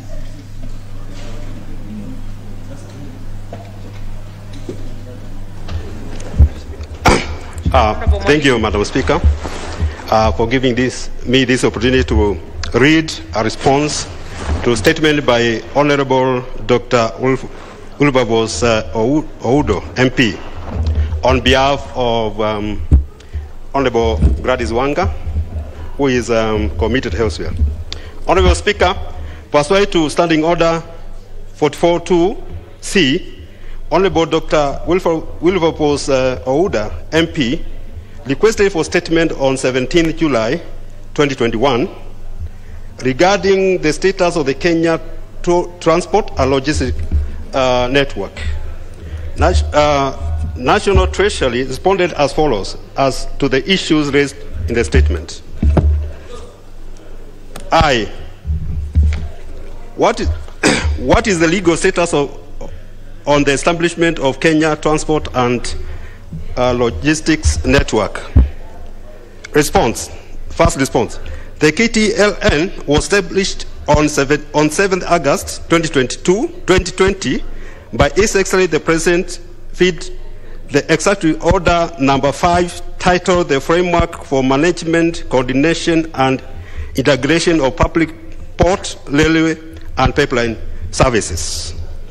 2. The order was issued in response to need to meet a number of national objectives and priorities, among them A, the shared aspiration and capitalized in the Vision 2030 of transforming Kenya into a newly industrialized middle-income country, providing a high quality of life to all its citizens by 2030 in a clean and secure environment.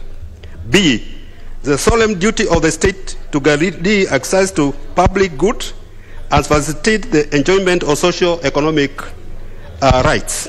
C, the Big Four agenda, focus on job creation and spurring of economic growth through manufacturing. D, the fostering of national competitiveness in the arenas of trade and ease of doing business.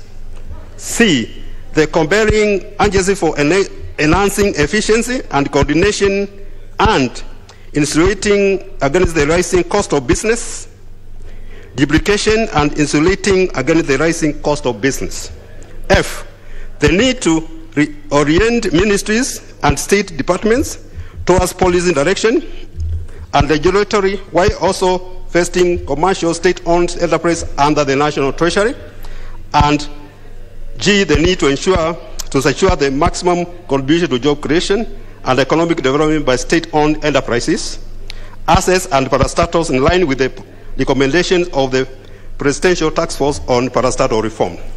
3, the order was issued in consequence of the need to establish a framework for a more effective and efficient management, coordination and integration of the operation of the state corporations, vested with the mandate of providing port, railway and pipeline services.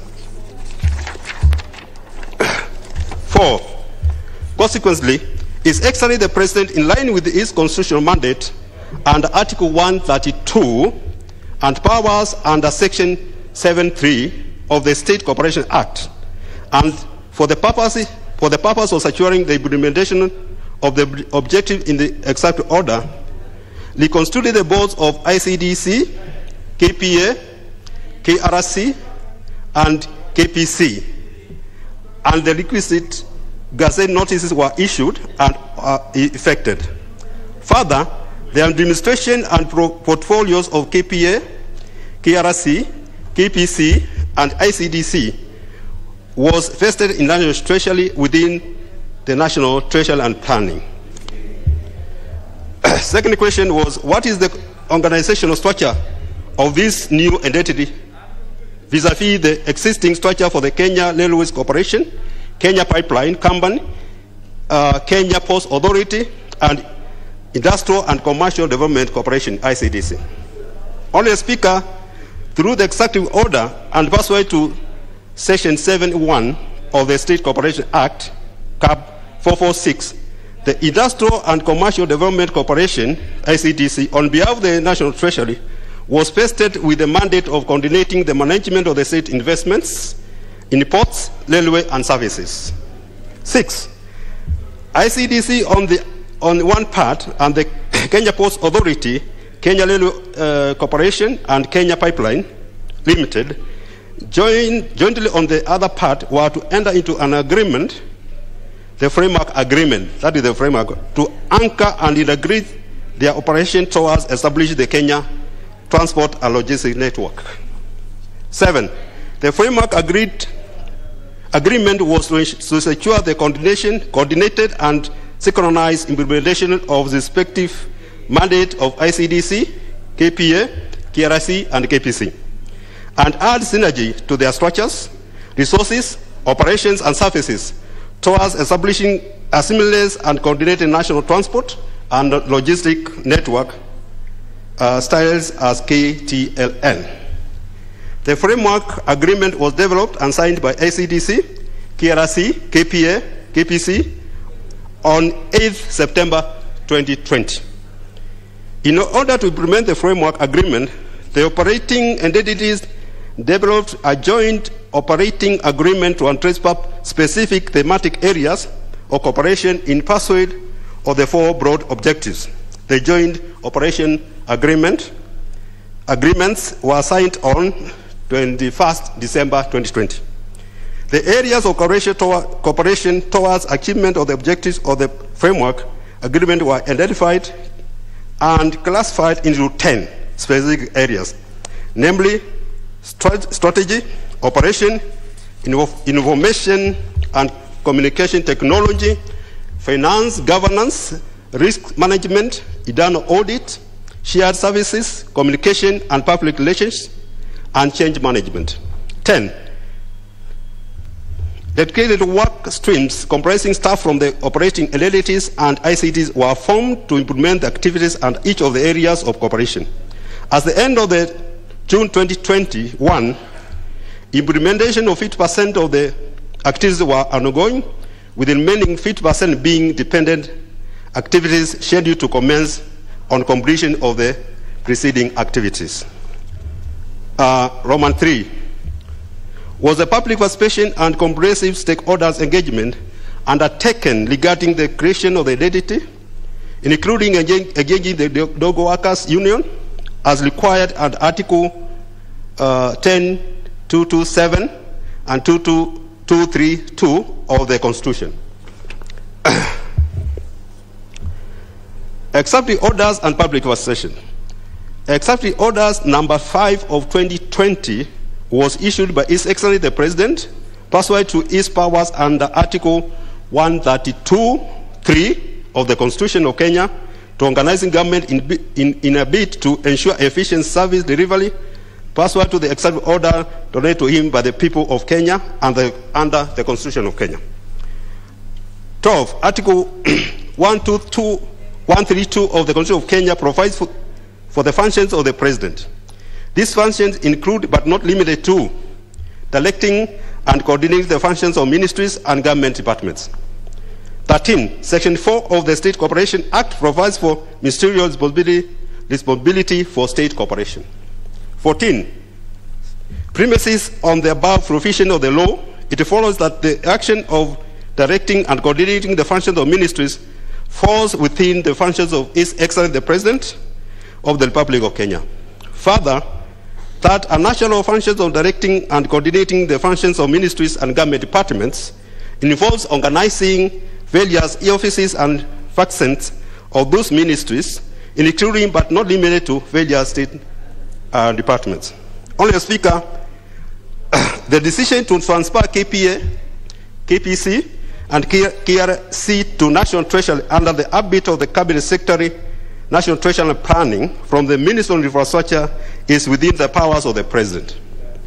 The move as provided in the proviso in Article 132 3B of the Constitution is not inconsistent with an act of Parliament. We do note that the Kenya Post Authority Act, CAB 391, and the Kenya Railways Corporation Act, CAB 397, do not make specific mention of the ministry or the cabinet secretary responsible. Therefore, the assigning of the responsibility to cabinet secretary in charge of national treasury is within the powers of the president as communicated through the executive order. 16. Public participation is anchored in law and actualized under the right to be heard.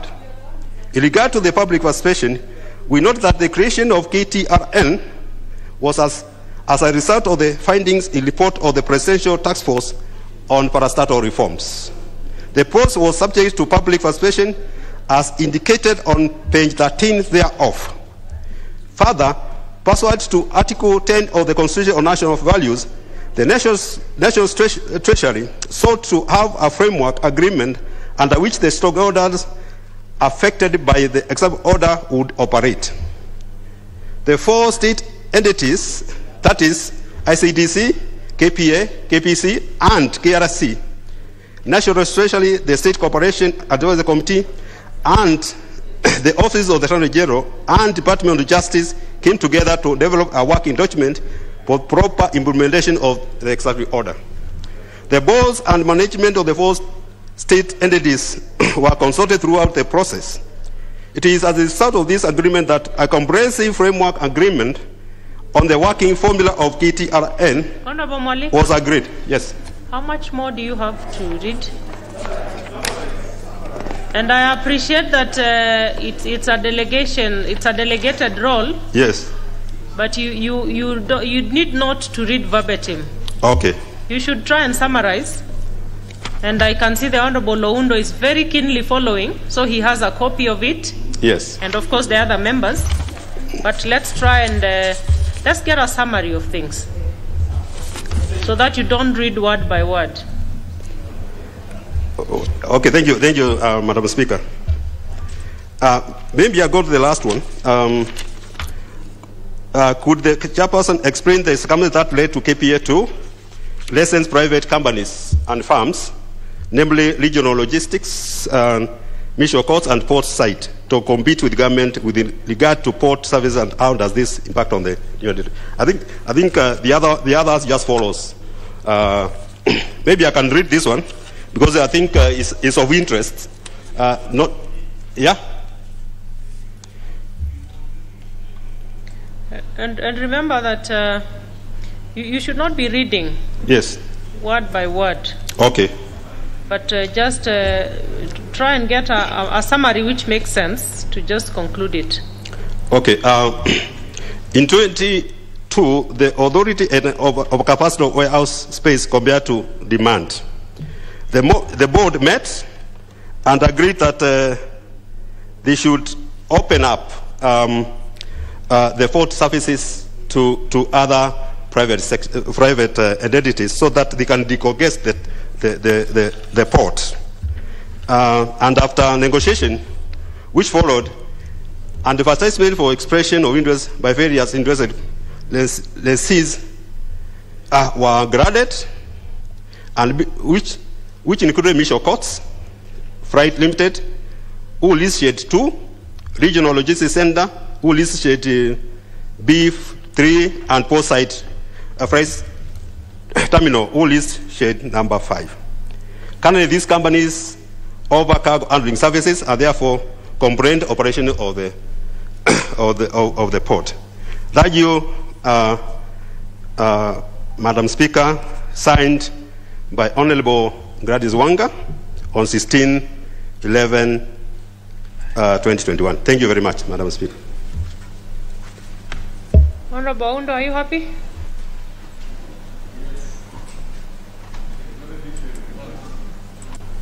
Honorable Speaker, I think this is the dilemma this House faces, and this has been expressed by the Stamp Speaker many times, and probably in the wisdom of the principles, that's why we are pushing for BBI, so that the cabinet secretary or the ministers, whatever they are going to be called, they can sit in this house so that they can answer questions as asked properly.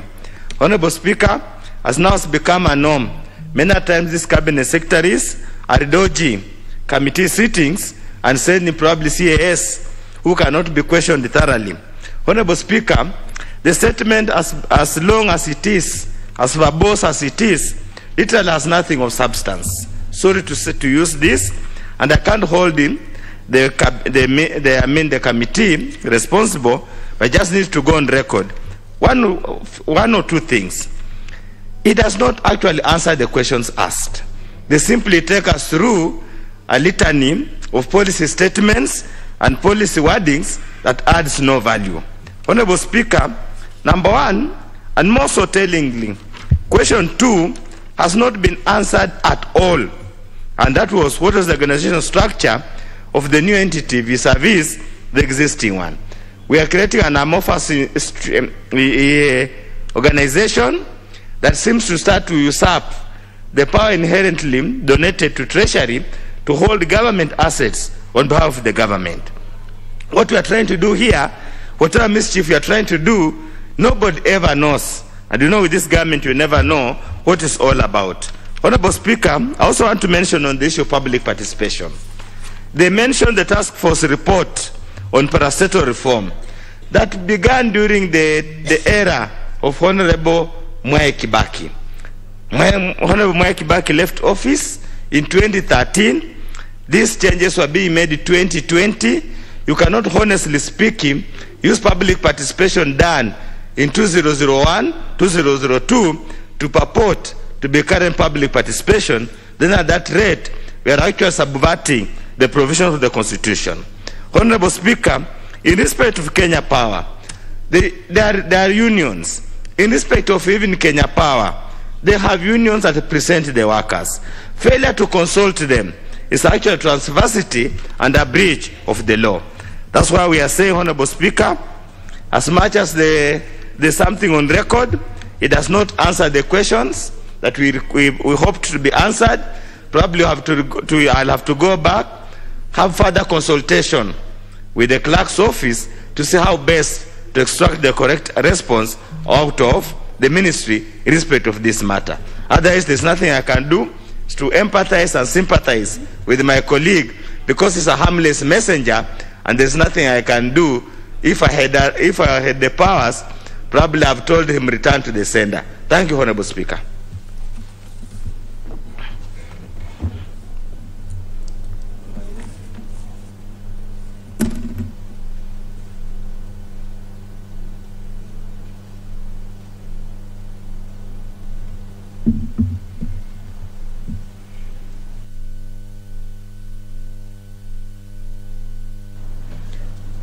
Honorable Sotsi.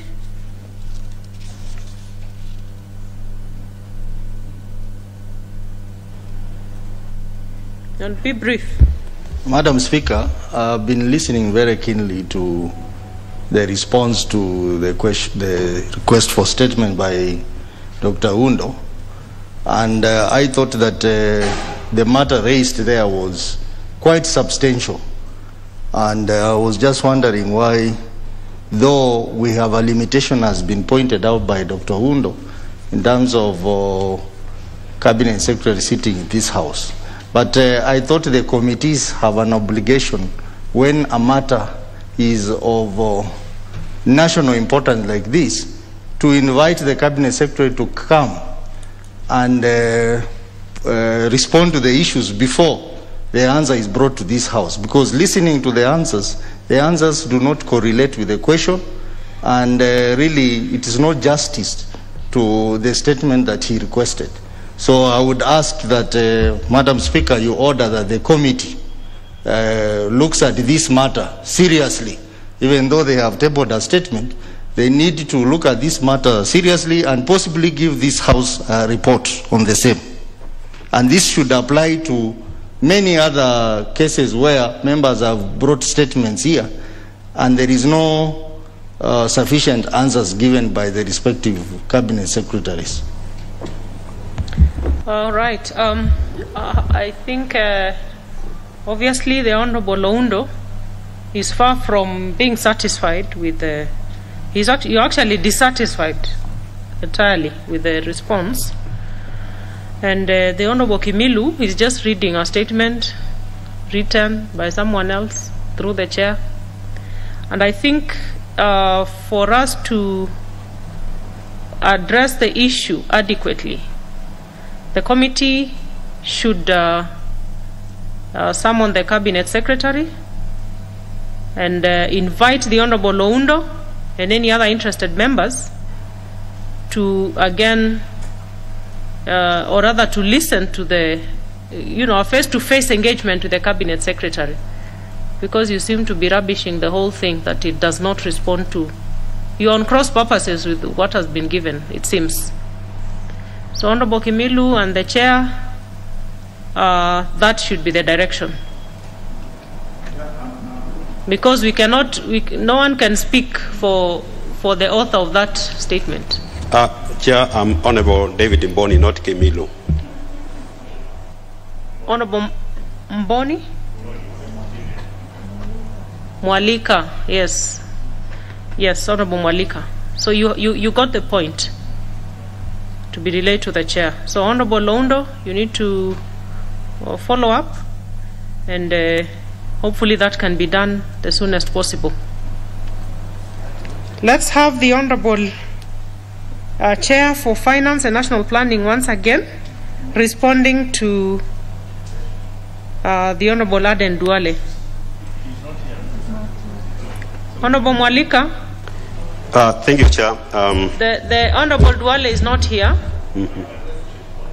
So we will carry it forward, because you will not. There is no one to listen to what you have to present. So unfortunately, the Honorable Duale, by a fault of his own, he will have to wait longer. The Honorable Munene Wambugu. Okay. To be again, Honorable Member representing the Chair. Thank you, Chair, for giving me this opportunity to read a response to statement by Honorable Munene Wambugu, MP. Speaker, pursuant to Standing Order 44.2c, Honorable Wambugu, MP, requested for a statement on that 23rd September 2020 regarding the upsurge of unregulated investment schemes and financial front status. National Treasury responded as follows to the issues raised in the statement. How many regulated and unregulated schemes are in existence in the country, if any, and could the chairperson provide a list of the said schemes and actions that have been taken against them? Speaker, the number of regulated schemes are as follows: collective investment schemes 26, 28, real estate investment trusts 3, online money managers 1. The list of regulated schemes is as follows. I think it can be seen, it's listed very well. And then the following real estate investment trusts are also approved: Akon Development Real Estate Investment Trust, Akon Investment Real Investment Trust, REIT, and ARM Fari AREIT. Licensed online foreign exchange money manager, Standard Investment Bank Limited, trading as MANSAX. Unregulated schemes. Unregulated schemes are at various stages of investigation. These are as presented below. Cases pending before the court. I think you can see them. Cases prostitution where the promoters and directors have secured injunction against CMA and Director of Criminal Investigation.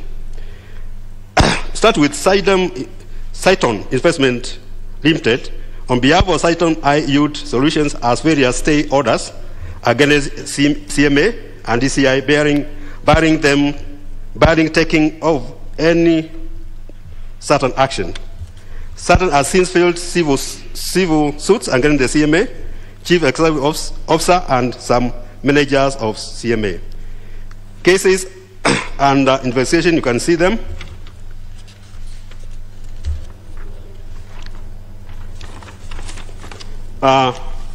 The second question was, what steps are the government agency is taking to ensure that all the regulated and unregulated schemes are fully investigated, forensically audited, and perpetrators prosecuted at the court of law, and further money and funds that were illegally collected from various victims are returned to their owners. Madam Speaker, ease of reporting. CMA has developed online compliance and whistleblower portal on the website. I think that's very clear that somebody whistleblowers can go to the portal and be able to alert CMA on what is happening. CMA has established special investigation and enforcement unit for the administrative investigation and public unit. Secondly, from the Director of Criminal Investigation for criminal investigations. CMA has at its disposal a variety of administrative sanctions to impose on offences committed by regulated entities. Offences committed by unregulated are subject to venal sanctions. 11. The CMA has continually conducted raids on unlicensed operators and seized evidence and aligned promoters and directors of unlicensed schemes in court for criminal prosecution. Let me move to that question. Could the relevant ministry consider drafting and submitting rules and regulations to National Assembly for adoption that are geared towards better and sound management of the schemes in the country? The authority in the process of analyzing draft capital markets collective investment schemes, Regulation 2021, and draft capital markets collective investment schemes that intend to expand the scope of regulation to schemes that currently do not fall within the regulatory ambit. 5. What plans, if any, are underway to organize sensitization program on the heels of post-tax schemes, as well as financial literacy lessons to encourage the citizens on availability government empowerment programs for employed persons and any other economically challenged groups for possible safer ways of investment so as to reduce the inclination to invest in such regulated schemes. And this is very important. CMA has the following efforts and initiatives. Emphasis on constant, continuous, and repeated communication with thematic messages on regulated capital market products, licensed entities in capital markets, risks of investing in unregulated products through unlicensed entities, partnership with the Capital Market Authority, engagement with industry association,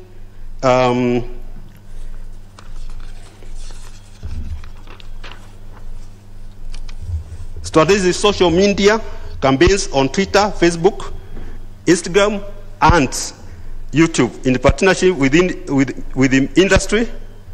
That is MoneyWise, a good platform, live section of Facebook, among others. Leveraging on ongoing CMA and industry-led events to drive editorial support, organizing corporate events in partnership with the industry players and key opinion leaders such as golf tournaments to seeking industry support. Engaging session with the leadership in Parliament and relevant committees to get buy-in, media training, engagement session to ensure clear understanding of legislated product and regulated products, regulated parameter of CMA, and other topical capital markets issues to ensure accurate reporting and mitigate against misleading and inaccurate reporting. Support industry events that help build confidence in CMA as a regulator at senior management and technical levels. And lastly, production of digital infomercials and short documentaries to carry tailored messages. The authorities recently launched a capital markets mobile application now on the Google Play Store, which will include several investor protection items. Thank you, Madam Speaker. Signed by Honorable Gladys Wanga on 23rd November 2021. Thank you very much. Honorable Munene. Thank you, Madam Speaker. And I think I must say that from the onset, the answer is quite satisfactory. And I think this is one of the few occasions when the cabinet secretaries or the institutions required to give answers, they have taken their time to give a good answer. And it is very eye-opening that quite a number of schemes in Kenya from this answer are actually unregulated. I'm surprised that even a huge company like Saito Investment is not regulated. And this shows how much Kenyans are actually exposed. And I also see even like that case in point, like they have gone to court to get injunction that it should not be investigated. And quite a number of unregulated schemes where they have cases pending in the court, about 8 and 18 under investigation. This is quite baffling. And also of concern is that through this answer, the minister has actually admitted there is a lacuna in law which these schemes have been exploiting. The only saving grace is that they are saying they are going to put 2 regulations which are at advanced stage to this to bring them to this house before the end of this financial year, because so that these schemes which do not fall under the regulatory ambit, they are brought under regulations. So I think, Madam Speaker, without much ado, I must comment the answer is good. But I think, and I hope, when these regulations which are being drafted by the Capital Market Authority to bring on board all these schemes under regulation, I believe when they come to this house, the house is going to do the necessary, because we all know how many Kenyans have been swindled or fraudulently, their money fraudulently gotten through these schemes, where people come and come with all manners of goodies. You are going to invest your money, you are going to have a good dividend or good income, and eventually Kenyans end suffering. So I think this is a nice response and a good one, and I think we'll be looking forward to, as a house, to receive these regulations, and they should come not within this financial year. They should come like yesterday, so that we can be able to pass those regulations and they be enforced, so that all the schemes in Kenya which engage in investment, at least there are some regulations which govern them and which can be able to can be used to ensure that Kenyans are not swindled or their money for didn't gotten from them. Thank you, Madam Speaker, for last chance. Okay, that's well in order. Now we go to a statement by the chair, NGCDF, Honorable Munyinyi. Thank you, Honorable Speaker. I rise to give a routine update, what I would call, to the House regarding the status of disbursement and receipts of funds from the Treasury as of 24th November 2021. Honorable Speaker, as you are aware, the National Government Constituency Development Fund was allocated a total of 41,714,800,000 for financial year 2021-2022. Honorable Speaker, after the ceiling was determined by the NGCDF board for each constituency, of course in consultation with our committee at the National Assembly,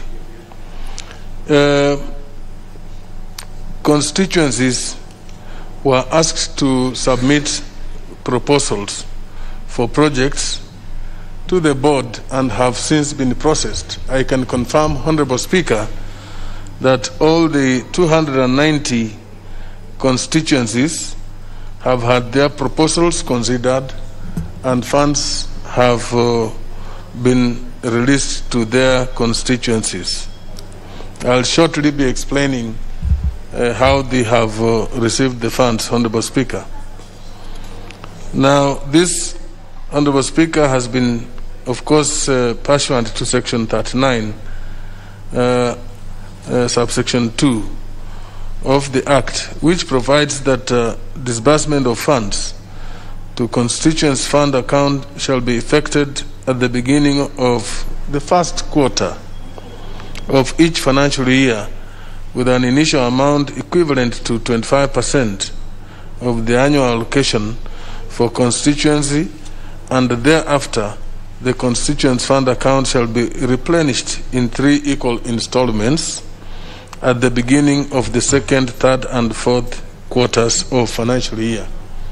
However, here, Honorable Speaker, I must say that because of the unique manner in which disbursements have been undertaken, we have not strictly followed this, because the Treasury has been releasing funds in piecemeal based on collection of revenue. Therefore, the manner of release of funds from the Treasury has not been in accordance with this. But however, I must also point out that the funds have been released to the board and subsequently to the constituencies. And I wish to state here that the first quarter of the financial year has been received in full. That means that 10 billion plus has been received for the first quarter. Then additionally, another 10 billion has been received for the second quarter. Only a shortfall of about 400 million still exists, but the Treasury has assured is going to submit this. There's a table. When members who may be interested to look at it, I'll present it. They may check in room number 8. There's a table showing how the Treasury has disbursed the funds, each date and week and how much, which totals to 20 billion 428 million. Honorable Speaker, the amount received from the Treasury has been disbursed to the constituencies as follows. 30 constituencies have received 50%. That is to say they have received 68 million point something, which is equivalent to 50% of the total amount in the ceiling. That amounts to 2 billion and 40 million, Honorable Speaker. 260 constituencies have received between 25 and 32% from the funds that have been received from the Treasury. This totals to 11.1 billion. What has been sent to constituencies that have not attained 50%. The reason I wish to point out, Honorable Speaker, why this scenario is because submission of proposals was not done at the same time. further release of funds from the Treasury also has not been at the same time. So first come, first served. And Honorable Speaker, 1 billion has been disbursed to the CDF Secretariat at the board for its administrative purposes. Now, Honorable Speaker, a total of 6 billion, which has been received in the past 3 weeks, including 2 billion for last week, has not been dispatched to the constituencies. And that is where now those constituencies that have received 25 to 32% are going to receive their full allocation for the first quarter. I mean, first quarter is now fully dispersed to the constituencies, but the second quarter now will be released to those constituencies, so that we will all be at 68 million, Honorable Speaker. Now, Honorable Speaker, in the recent meeting, I think 2-3 weeks ago, the Cabinet Secretary appeared before my committee, and he did make an undertaking, give an undertaking that he also understands this is a unique year. Next year we're going into elections, and every effort is being made to ensure that by February all monies due to the constituencies would have been dispatched by the Treasury. Honorable Speaker, this is an undertaking. I am sure that we will need to follow up to ensure that it happens, because we are trying to ensure that no monies are rolled forward to a new financial year after elections, because of the problems and challenges that we all understand. There may be new MPs in some constituencies, there may be old MPs, but to follow up from previous year will not be easy when funds have not been released, and even implementation of projects will have issues, Honorable Speaker. Now, there is also an issue of pending arrears of 4.9 billion, Honorable Speaker, which you also are aware that we did establish a subcommittee in our committee to investigate how these monies were brought forward, were carried forward from the previous years. And this report was tabled before the House. The House debated it and passed a resolution that this ought to be captured, in the coming supplementary budget, so that this can be sorted out, because there are constituencies that have not received up to about 10 to 15 million each constituency, Honorable Speaker. The Implementation Committee of the House has picked the report, the resolution of the House. The Budget Committee has also been informed, and I'm reliably informed that the State Department for Planning has also captured the same and is being addressed, for purposes of the supplementary budget due before the House sometimes to come. I, Honorable Speaker, want to appreciate the role played by my friend, the leader of majority. He has been very consistent. I know he's interested in this, but he's been pushing the Treasury. Whenever I have encountered problems with the CS, he's always been available to call and even walk to the Treasury to make sure that the funds are coming. So I want to appeal, leader, that you don't tire, because now we're going to a critical moment. Between now and February, we have 50% to be released. And I wish the Treasury could release even up to the third quarter, or even the fourth quarter, if the Treasury is able, by January, so that members will have ample time before the real campaigns come about to implement projects, to ensure that all projects in the constituencies are fully implemented, and that there is no question of arrears being rolled over or money being rolled over to the subsequent financial year, so that our successes, of course, as a parliament for this year will be looking at how we have implemented the projects, Honorable Speaker.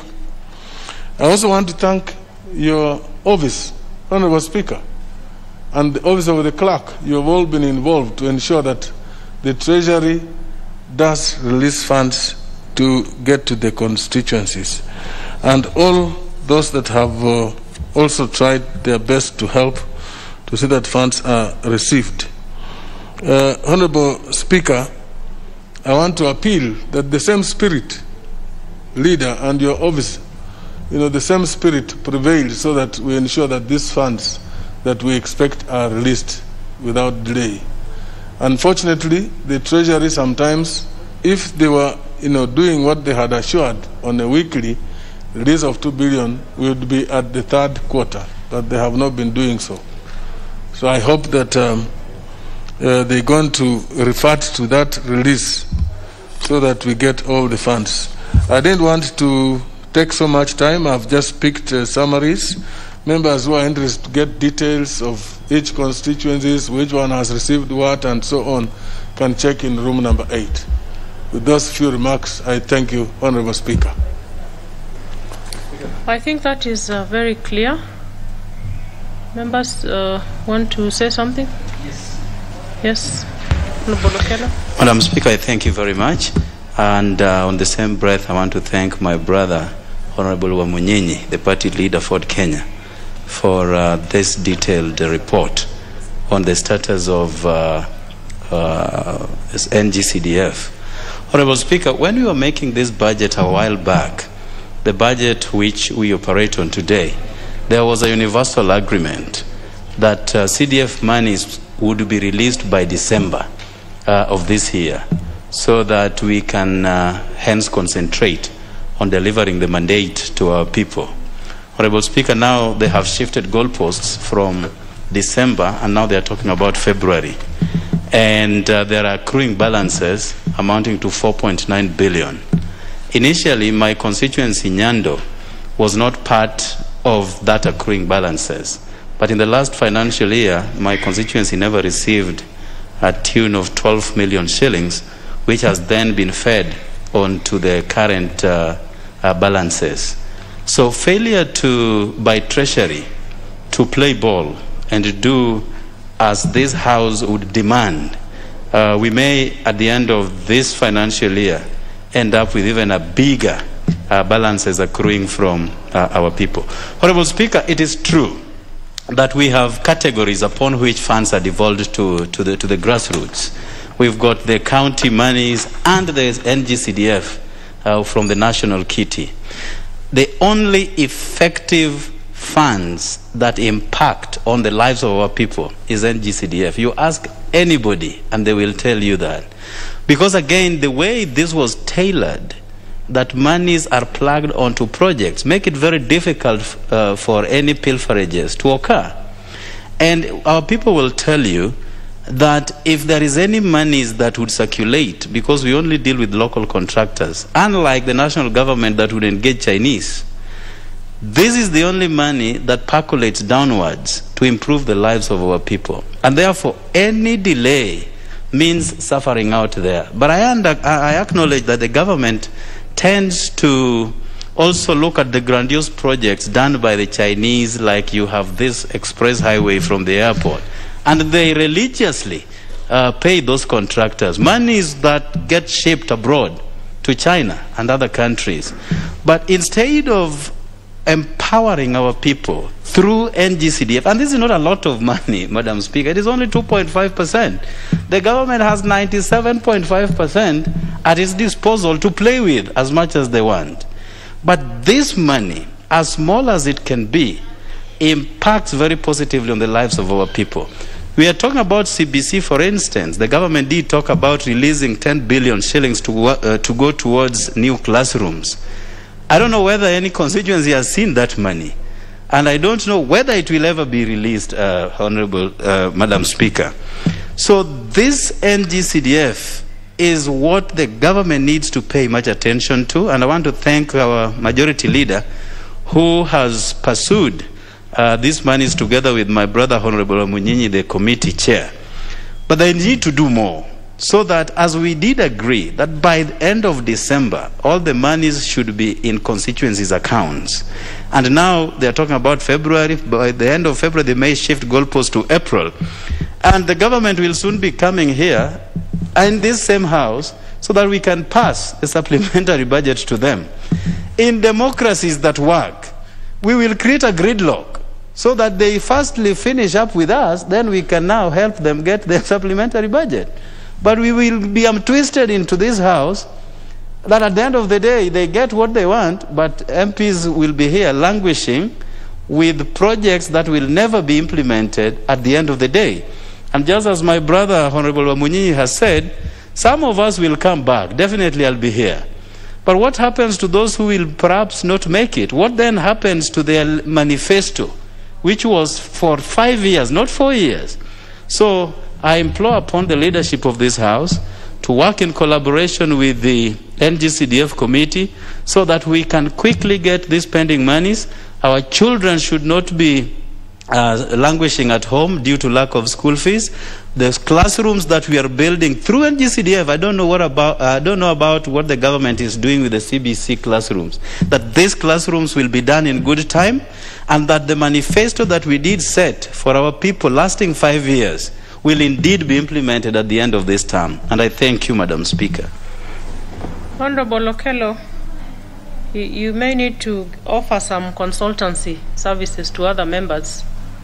You know, you said you're surely coming back after 2022. And you know where we are at the moment. It's the Lala Salama. So, members, you might want to speak to the Honorable Member so that you can get the same surety that he has. But I think the Chair has spoken well about CDF. Honorable Oundo? Chair. Yeah, and be brief, Honorable. Honorable Speaker, let me appreciate the Chair of the committee for that splendid report. Of course, just want to persuade him plus the leadership that the balance in 2020-2021 is critical, because these projects were already identified, committed for. Quite a number of the schools or the institutions that are supposed to get those projects are already asking, and it's becoming a problem. I think the sooner the supplementary budget comes, or a way to get that money comes, we need to get it out of our way. For some of us who are 100% sure of coming back, even if the 2021-2022 delays, we really have no problem. We can complete them in the next calendar year. But for the previous year, it is important. Quite a number of projects have already been committed. We have already made commitments to the schools and promises. It will look that we didn't intend to keep our promises. And the only thing it can do, if we are going to have gotten 80% of the votes, it can reduce it to the standard 54% of faranga via computer. Thank you, Honorable Speaker. I know it's a matter of very serious interest for members. Just take 1 minute to comment. Honorable Wangwe? Thank you, Honorable Speaker. Honorable Speaker, allow me to appreciate the Chair, that indeed you've really made us proud. Honorable Chair, Honorable Speaker, the only issue of concern I have is the balance of 4.9. I was a member of the committee some times back, and it has been a challenge. But the Honorable Speaker, the current Chair, has made it possible. Now that we have the report with us, and the Chair has really analyzed it properly, I want to ask him to work very closely with the Chair on implementation, so that at least that money, the 4.9, is not just pledged and placed into the budget, but let's have it in the supplementary, Honorable Speaker. Let's not do without it, let's have it, and I'll ask the CS, Honorable Yatani, that we must really have that money in the supplementary. Through the leader majority, it's important that you also assist us to make sure we actualize that. Thank you, Honorable Speaker. Honorable Manje? Thank you, Madam Speaker. I want to also thank the Chair, National Government CDF, for the good update. At least now we know where we are. But also I want to ask the Treasury to do something this year, because you see, these are unique. Next year is a unique year. We are going for election. And most likely, as it has happened before, many members will not come back, yeah? Maybe about 70 to 60%, meaning that the projects that are supposed to be done next year should be given priority by the government so that they are completed. And also you'll find that the CDF is a very good model that is normally monitored by the public. So it's a sure way, a sure bet where the money taken will go to the correct cause. And also CDF is very visible in the country. You go throughout the country, you will see those unique projects from this kitty. So I think the way to go, because we are not able to monitor how these other monies are spent in the country, CDF is the way to go. Also, during this particular period where we are coming out of COVID, it is good to elevate our citizens by making sure that this money is released before maybe before January or before February, as the chair has said, so that at least we can give these bursaries and elevate the poverty that is in the constituencies. I support them. Okay. I think, okay. I see Honorable Murugara. Yes. Thank you, Madam Speaker. Madam Speaker, allow me also to join the others in thanking the chairman for that update he's given to us. I think our position has been clearly explained by Honorable Kello, and that is what we stand by. Thank the majority leader who has persistently assisted us get the money when the Treasury becomes adamant. But may I make one plea that there be some form of equalization. We've just heard that some constituencies have received between 25 and 35%, while some have received 50%. We may not be able to know the reasons behind, but if there can be a form of balancing so that that disparity is cleared and that there is some form of equity as we proceed with the way the money is released by the board, then it would be useful to us as members of parliament. Otherwise, let what has been promised, that by February we have the entire CDF kit released so that we are able to implement those projects which the government itself through the board has approved for us. Thank you. Honorable Losiakov Kosing. Thank you, Madam Speaker, for giving me this small chance to say something on this CDF. Well, Madam Speaker, I want to be on record to thank, or in thanking, the leader majority, Honorable Kimunya. Madam Speaker, people don't understand how Honorable Kimunya works. He's just a diplomat. People might misunderstand that. And I remember he was being bashed during some particular times. And he was really working very hard. And he was not chairman, and he's not chairman of CDF. So I want to thank him. And also, Madam Speaker, follow it up by saying that we are heading also to a very critical and very difficult time. You know, when we go for this recess, it's a long one, until maybe January. And sometimes things move when we're in Parliament. So, but when we are out of Parliament and we're at home, doing things that we're doing for our people, you know what happened? Treasury seems, or people in Treasury think that we have gone to sleep. And therefore it becomes very difficult even to move those monies. And I want to implore upon our leader majority that he should be our Parliament when we are on recess, so that he can be working to National Treasury to make sure that these funds follow us. And that goes together with what Honorable Morugara said. What about if few constituencies, Madam Speaker, there are 40 constituencies have received 50%? What about these 200? You know, it's now bringing those issues into focus, because, Madam Speaker, what are we going to do at home? You're supposed to be now contacting and actually doing those development projects. So I want to implore again our leader majority and our chairman, our able chairman, our very able chairman, Madam Speaker, and through your office, that don't sleep, let members also be busy at home during this time through CDF. I thank you, Madam Speaker. Honorable Munene. Thank you, Madam Speaker, for giving me a chance also to add my voice to this. And from the onset, I want to sincerely thank the chairman and also the leader and the whole committee for doing a good job. However, Madam Speaker, I think my concern is that it should not be an issue like you are appealing, because I think the law is very clear. when this money is supposed to be released. Each financial year, whatever we are supposed to get, we should get during that financial year. Not because some of us may not come back and there will be that issue of rolling over. Is that the money should be released at appropriate time and timely. And more so, especially the outstanding 4.9, where we know most of us, most of the committee and committed that money, and I think, and even given some work which is yet to be paid. And I would want to disagree with my colleagues a bit and say, I belong to that school which I think for the first time this house has done very well, and we should break the record. Instead of minority coming back, actually majority should come back. So I think most of us should come, will be back, but even as we prepare to come back, let the money be released in time so that we can be able to meet those obligations, more so when this calendar of education is so squeezed such that the parents are having issues of paying the school fees. And most of our money actually, most of the CDF money go towards bursary, almost at 5%. So those are my comments, Madam Speaker. Thank you. Okay, I think we can now move and have the Honourable Leader of Majority issue his statement. Thank you, Honourable Speaker.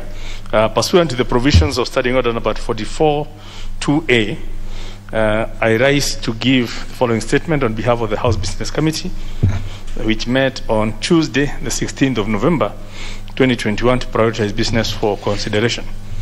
Honourable Speaker, let me begin by thanking members for their dedication and active participation in debate in the last 2 days, when we have sat till late in the evening. We had some commendable progress in processing business before us.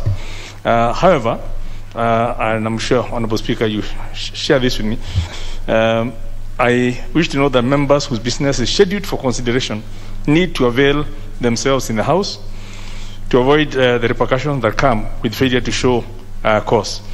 Taking yesterday, for example, there was a committee report and several individual members' bills which had been slotted and were reached, but none of the members was available to move those bills.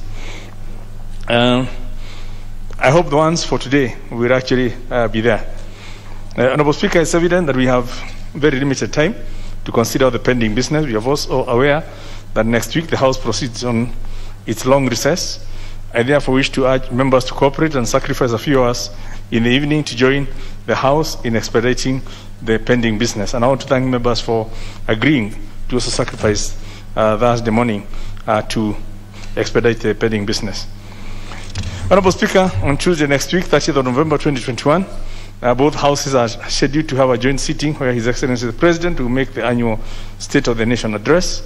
I know that you've already guided members on this, and I just want to add that in the course of the week, as is the practice and pursuant to Standing Order number 24, there shall be debate on the policy initiatives outlined in the President's address.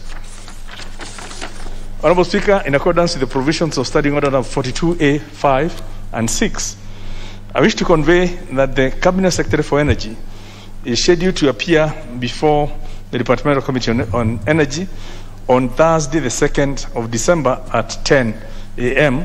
to respond to question number 465 of 2021 by the Honourable Paul Abur regarding the current status of electrification in public education institutions, as well as a progress report on the last mile connectivity program within the Rongo constituency. Number 2, question number 472, 2021 by the Honourable Samuel Atandi regarding the criteria employed by the Kenya Power and Lighting Company to engage WBP Standard PLC in its operations as flagged in the Auditor General's report for the year ended 30th of June 2020. Question number 479 of 2021 by the Honourable Michael Mushera, Ojoro MP, regarding the delay in metering of over 25 projects undertaken by the Rural Electrification and Renewable Energy Corporation, REREC, in Ojoro constituency, and when they'll be metered. And last one, question number 482 of 2021 by the Honourable David Mwalika Mboni from Kitui rural constituency regarding the replacement and repair of 40 transformers and revival of stalled education projects in Kitui rural constituency. Honorable Speaker, the House Business Committee will convene on Tuesday the 30th November 2021 to schedule the business for the rest of the week. I now wish to lay this statement on the table of the House. Thank you, Honorable Speaker. Honorable members, order. I have a guide to issue before we go to the next order.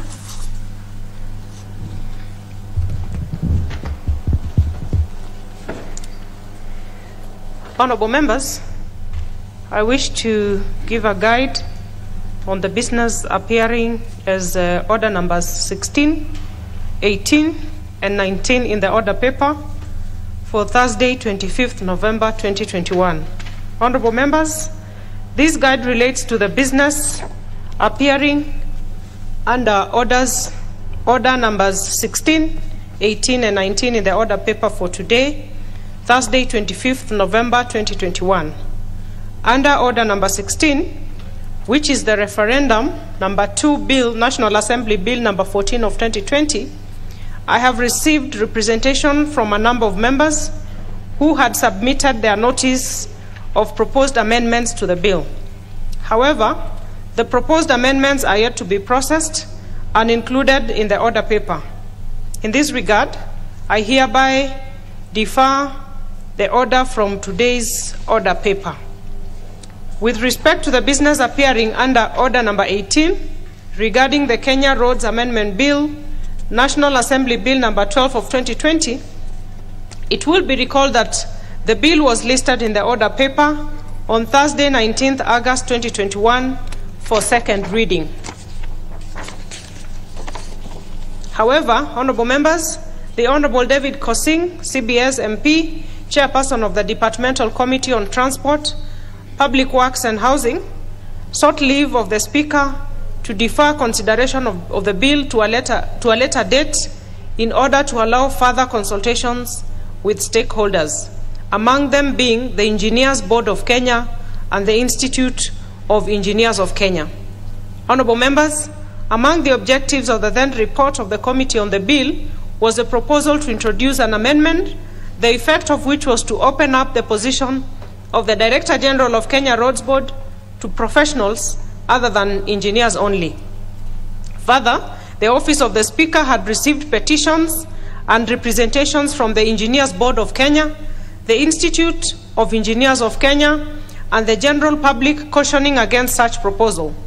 In his request to defer the bill, the Honorable Kosing undertook to engage key stakeholders and the public further on the foregoing proposal and table an addendum report thereof.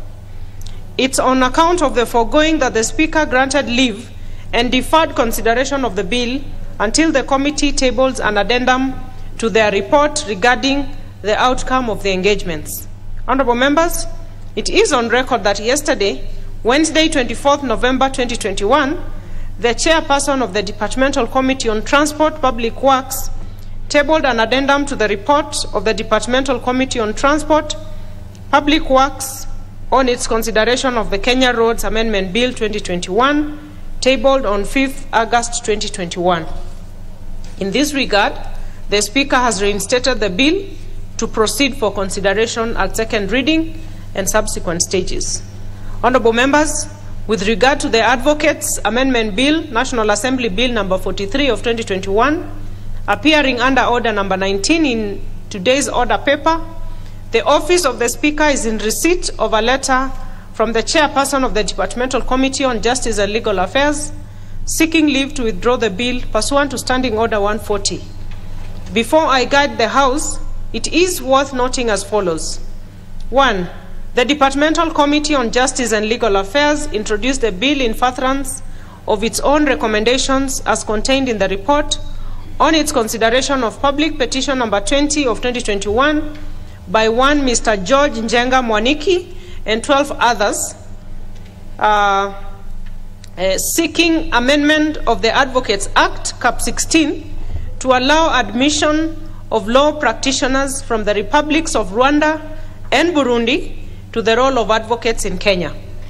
2, in its report tabled in this House on 12th October 2021, the committee agreed to the petitioner's prayers that Parliament ought to legislate in the manner proposed in the bill in question.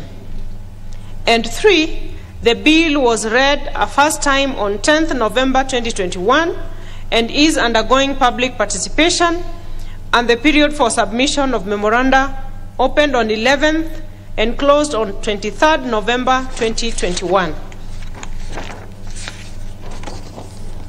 I can reasonably believe that the committee might not have applied itself to the submissions made by the rest of the public and key stakeholders on the bill, save for the submission of the Office of the Attorney General.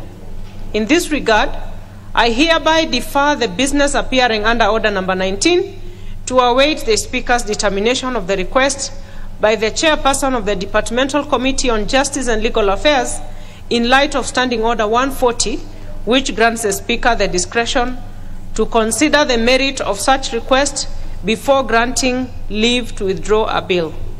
The House is accordingly guided. I thank you. Next order.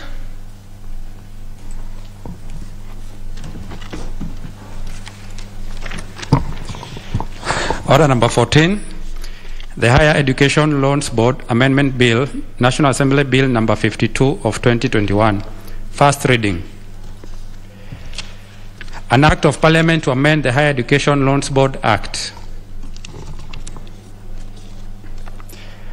Order number 15, motion.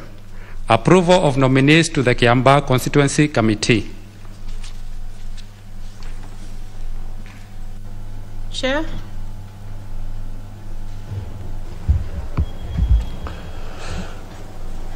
I thank you, Honorable Speaker, and beg to move that pursuant to provisions of Section 43, subsection 4 of the National Government Constituency Development Fund Act 2015 and paragraphs 5, 2, and 10 of the National Government Constituency Development Fund Regulations 2016, this House approves the list of nominees for appointment to the Kiambaa Constituency Committee of the National Government Constituency Development Fund, laid on the table of the House on Thursday, November 11, 2021, as follows.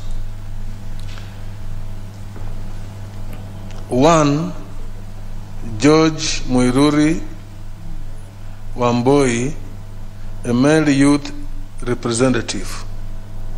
2, Geoffrey Ndigi Mukora, male adult representative.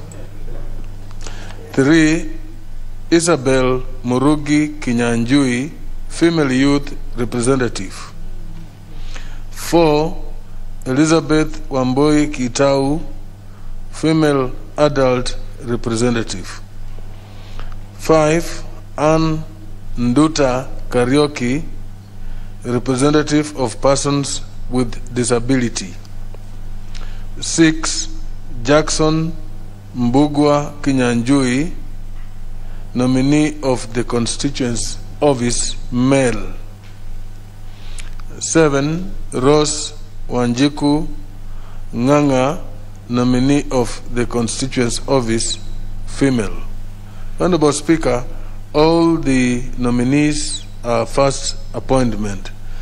This is a result of the by-election that was held in Kiambaa constituency. Did you say they are on first appointment?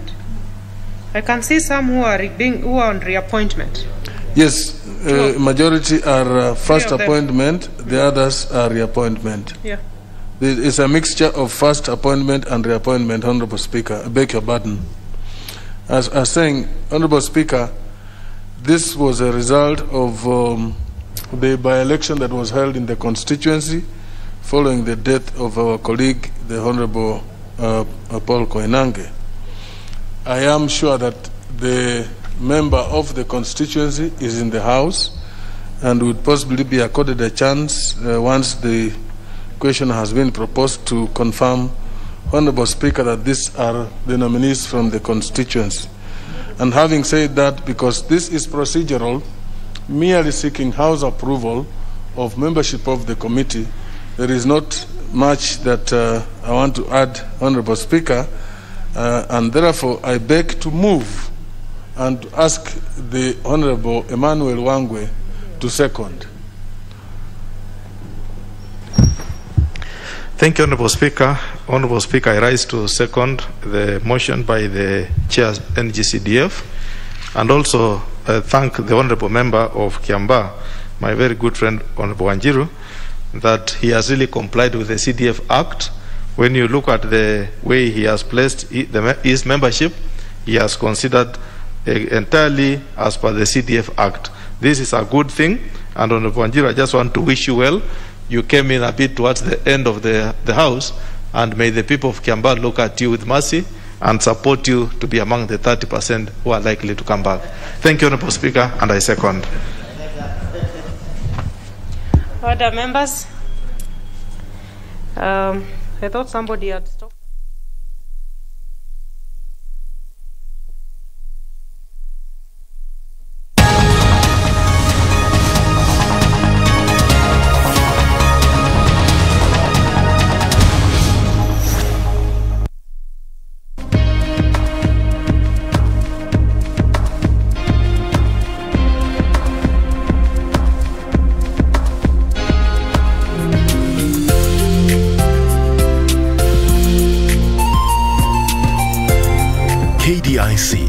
Protecting your deposits. The Kenya Medical Training College will hold its 90th graduation ceremony on December 2nd, 2021. Visit www.km